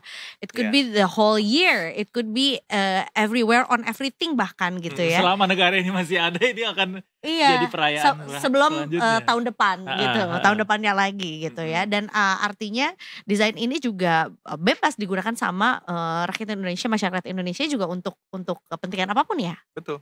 Secara gratis. Ya, ini memang available untuk publik. Mungkin kita bisa sebut sebagai masuk ke public domain. Jadi emang milik masyarakat semua, silahkan mau berkreasi segala macam gitu. Jadi kayak ada nggak kayak biasanya kan kalau di production house gitu mereka nyediain ini nih pack untuk desain di poster, desain di di baju misalnya, apakah disediain gitu juga Mas untuk masyarakat nih silakan pakai untuk mau dipakai buat apa aja. Apa terserah masyarakat bagaimana mencari bahan itu. Nah ini semua sebenarnya tersedia di websitenya Setnek. Aku lupa link persisnya apa, dicari HUT RI Setnek aja. Di situ sebenarnya ada pedoman dan ada juga mungkin barang mentahnya lah ya. Iya. Nah itu bisa dipakai oleh masyarakat juga. Silahkan bisa dikreasikan sesuai dengan pedoman maupun interpretasi pribadi gitu. Dan di pedoman ini sebenarnya yang cukup berbeda juga dengan tahun-tahun lalu adalah emang kita membuat sebuah section di mana kita membuka partisipasi masyarakat gitu. Jadi biasanya kan logo tuh sesuatu yang sakral nih, harus seperti ini, nggak boleh gimana, sakral harus seperti itu. Di sini kita memang ada section di mana masyarakat tuh bisa berkreasi melalui logo ini gitu. Kita ada kolaborasi juga dengan IP dan segala macam ketika discuss dengan Aircraft dan Setnek juga gitu. Jadi nanti siap-siap akan banyak nih merchandise ya, HUT RI ke-80 juga. Bayangkan betapa banyaknya amal yang dilakukan oleh seorang Mas Bram. Iya benar. Karena orang-orang jadinya pada bisa meningkatkan ekonominya somehow dengan logo ini memasukkan ke dalam berbagai macam medium gitu. Apalagi tahun ini kan kayaknya akan banyak ya Tumblr. Iya betul. Logo 80 ini. Betul. Gitu. Kalau gitu Mas Bram mungkin boleh bisikin ke kita nggak? Dapat berapa dari negara? Atau bentuk apresiasi apa yang diberikan sama negara? Apresiasinya apa? Rahasia. Mungkin kalau soal itu bisa ditanyakan ke pihak-pihak terkait. Cuma saya tidak bisa ngomong di sini. Oh gak boleh. Nanti aja kita nanya lagi. Tapi udah pasti nanti dapat orderan dari negara lagi.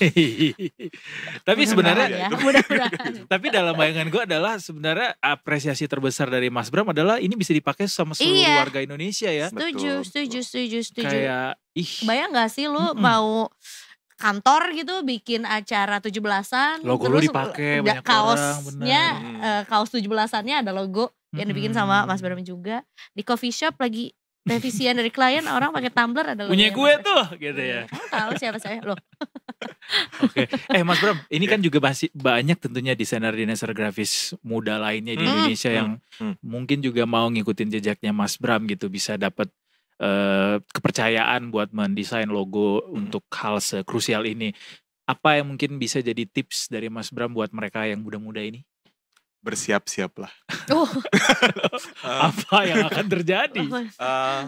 Tapi sebenarnya lebih ke ketika ada kesempatannya ambil aja. Kita sebenarnya nggak tahu apa yang akan terjadi juga, nggak tahu lolos atau enggak, respon masyarakat seperti apa. Cuman ATGI sejak tahun ini juga kan memang membuka kesempatan ini untuk semua orang, anggota ataupun non anggota ATGI. Jadi dengan adanya kesempatan-kesempatan ini pakailah sebaik mungkin karena mungkin ini akan jadi apa ya? Akan jadi sesuatu yang bisa memproses kalian juga gitu. Emang dengan dari pernyataan tadi emang ada inferiornya desainer tuh pas mau nge-submit karyanya. Tadi Mas Bram sempat bilang dicoba aja gitu. Seolah-olah mereka mungkin ada perasaan inferior ketika ini stage-nya udah nasional nih. Betul. Atau gitu yang berkompetisi juga bukan orang-orang sembarangan juga gitu. Mungkin ya beberapa orang termasuk saya juga sebenarnya mikir kayak bisa nggak ya kita bikin sesuatu yang sesuai dengan apa yang kita percaya bahwa itu baik gitu. Tapi menurut saya ya setiap orang punya versi terbaiknya masing-masing. Dan semua juga punya suara, berhak bersuara juga. Jadi jangan takut untuk ngomong. Tapi kalau sama AI takut gak? Lumayan ancaman yang apa ya, yang diresahkan banyak orang juga sih ya sekarang. Dan paling resah mungkin juga salah satunya desainer grafis ya, dengan adanya AI. Atau bagaimana desainer grafis melihat fenomena AI sekarang?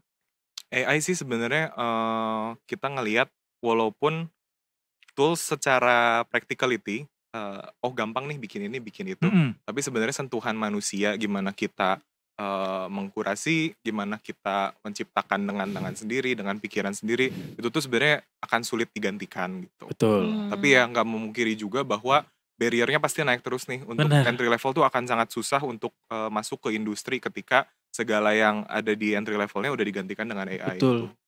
Jadi memang terus tipsnya apa Mas? Apa ya?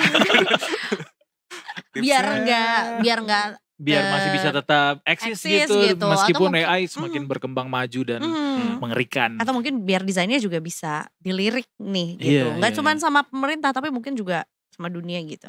Tipsnya mungkin jangan hilangkan sisi manusianya lah. Kita manusia juga pasti udah diberikan kelebihan sendiri. Jadi mungkin hal-hal yang praktikal pasti akan tergantikan juga oleh mesin dan lain-lain. Tapi hal yang mendasar seperti manusianya ya jangan dihilangkan lah. Seru. Sebagai seorang desainer grafis, kalau boleh share Mas Bram, apa sih keresahan para desainer grafis saat-saat ini? Apakah AI termasuk yang salah satu keresahan terbesar atau ada lebih dari itu yang boleh di-share ke kita? Keresahan ya. Keresahan mungkin ya salah satunya yang terbesar sepertinya AI sih, terutama mungkin bagi yang awal-awal tuh emang ancaman yang cukup besar gitu. Kalau secara keresahan secara industri yang lebih luas, mungkin ya semakin kompetitif aja sih, gitu dari sesama pelaku semakin banyak juga, walaupun demand-nya juga tetap banyak, tapi persaingan tuh itu jadi concern juga gimana menciptakan industri yang lebih sehat dengan ya mungkin reward yang lebih sepadan dan lain-lain gitu. Dan persaingannya pun global kan sekarang jatuhnya kalau desainer tuh ya. Sebetulnya apa sih ya mungkin selain juga melihat desainnya akan ada di mana-mana, tapi penghargaan terbesar sebagai seorang desainer tuh apa sih Mas? Ini ngomong lebih atau personal pribadi aja. ya? Iya, personal. Sebenarnya saya paling seneng ketika orang-orang di sekitar sih yang apresiasi. Sekitar dalam artian ya teman-teman dekat, keluarga gitu, ngelihat keluarga bangga dan teman-teman juga ikut bangga kayak, oh nih lihat nih ada ini gini. Sebenarnya saya paling seneng saat itunya sih, bukan semata-mata kayak oh diundang atau gimana atau terbit di mana-mana. Bagi saya lebih penting yang lebih personal.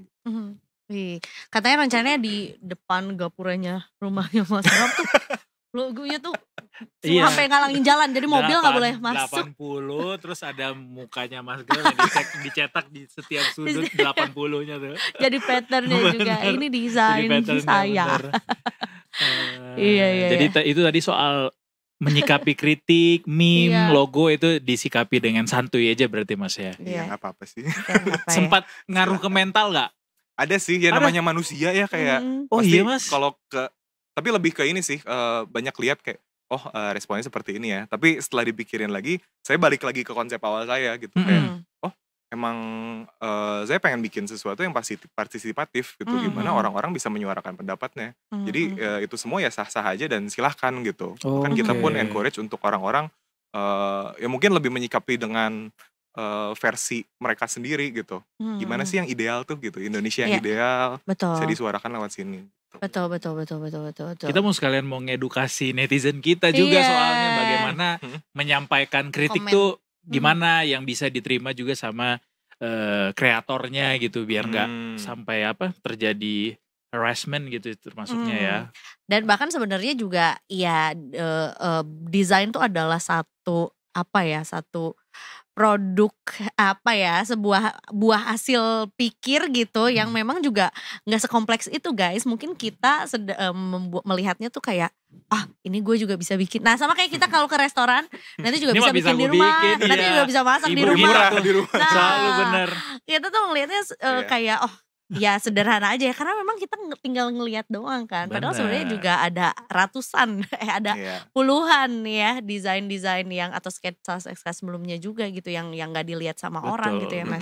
Secara proses sih ya aku sangat berharap juga orang-orang bisa mengapresiasi secara prosesnya gitu bahwa ini tuh bukan main-main loh. Ini udah melalui proses yang panjang juga, dikurasi profesional dan segala macam. Tapi soal interpretasi ya silahkan aja. Kalau penerapannya sih silahkan. Cuman soal prosesnya mungkin ya harus lebih paham juga gitu.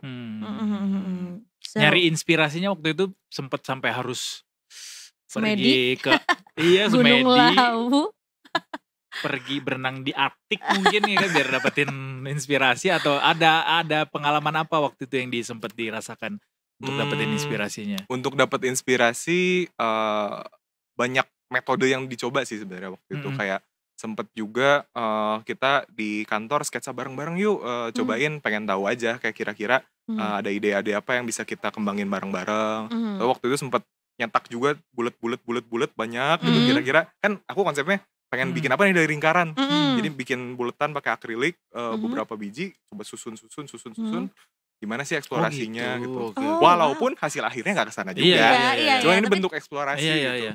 itu Paling bagian sebuah dari proses ya. juga, seru Proses juga. juga. Oh bayangin kalau bulat-bulat tiba-tiba Yayoi Kusuma. Yayoi Kusuma. Museum Nama macan kamu. jadinya ya benar. Oh, Kusuma jadinya.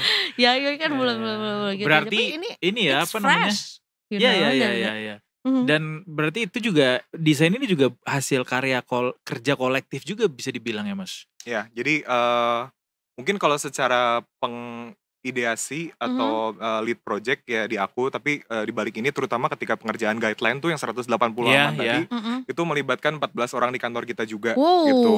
Ada yang emang incas Motion itu juga termasuk tuh yang dibikin. Nah, itu nggak termasuk 14. Oh beda Ada lagi. tim yang emang khusus motion, yang bikin lagu pun ada lagi gitu. Oh tapi dari timnya Mas Bram? Atau Kita, dari istana? Iya. Enggak, kita kerjasama dengan third party yang emang spesialis di bidang motion dan juga musik. Oke. Karena kita desainer, kita nggak akan tiba-tiba bikin musik kan. Iya betul. Susah juga gitu. betul, Tapi betul. sepaket tuh yang harus dikerjakan itu juga termasuk. Betul. Makanya harus mempekerjakan Memang yang sebanyak lain juga. itu. Makanya sebetulnya step awalnya tuh nggak ujuk-ujuk diminta desain yang disubmit ya. Karena Iya. portfolio tuh juga akhirnya membuktikan juga apakah Mas Bram punya tim yang juga bisa mengcover segala kebutuhan ini gitu kan.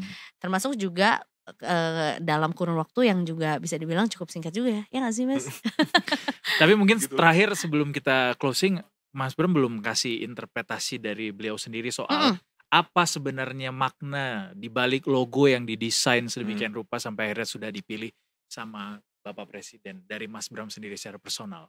Secara personal, makna yang paling pengen aku sampaikan lewat logo ini adalah aku pengen masyarakat Indonesia bisa merayakan HUT RI ini dengan ya suara masing-masing gitu, dengan interpretasi masing-masing. Jadi silakan rayakan, silakan kenakan identitas visual ini sesuai dengan ya keinginan masing-masing juga, interpretasi masing-masing. Silakan chat di jalanan, silakan bikin bentuk-bentuk 80, silakan cetak merchandise yang ada muka kalian, ada tokoh karakter kalian, silakan rayakan ini semua gitu. Dan harapan terbesar aku sih ya ini bisa dirayakan oleh semua rakyat Indonesia.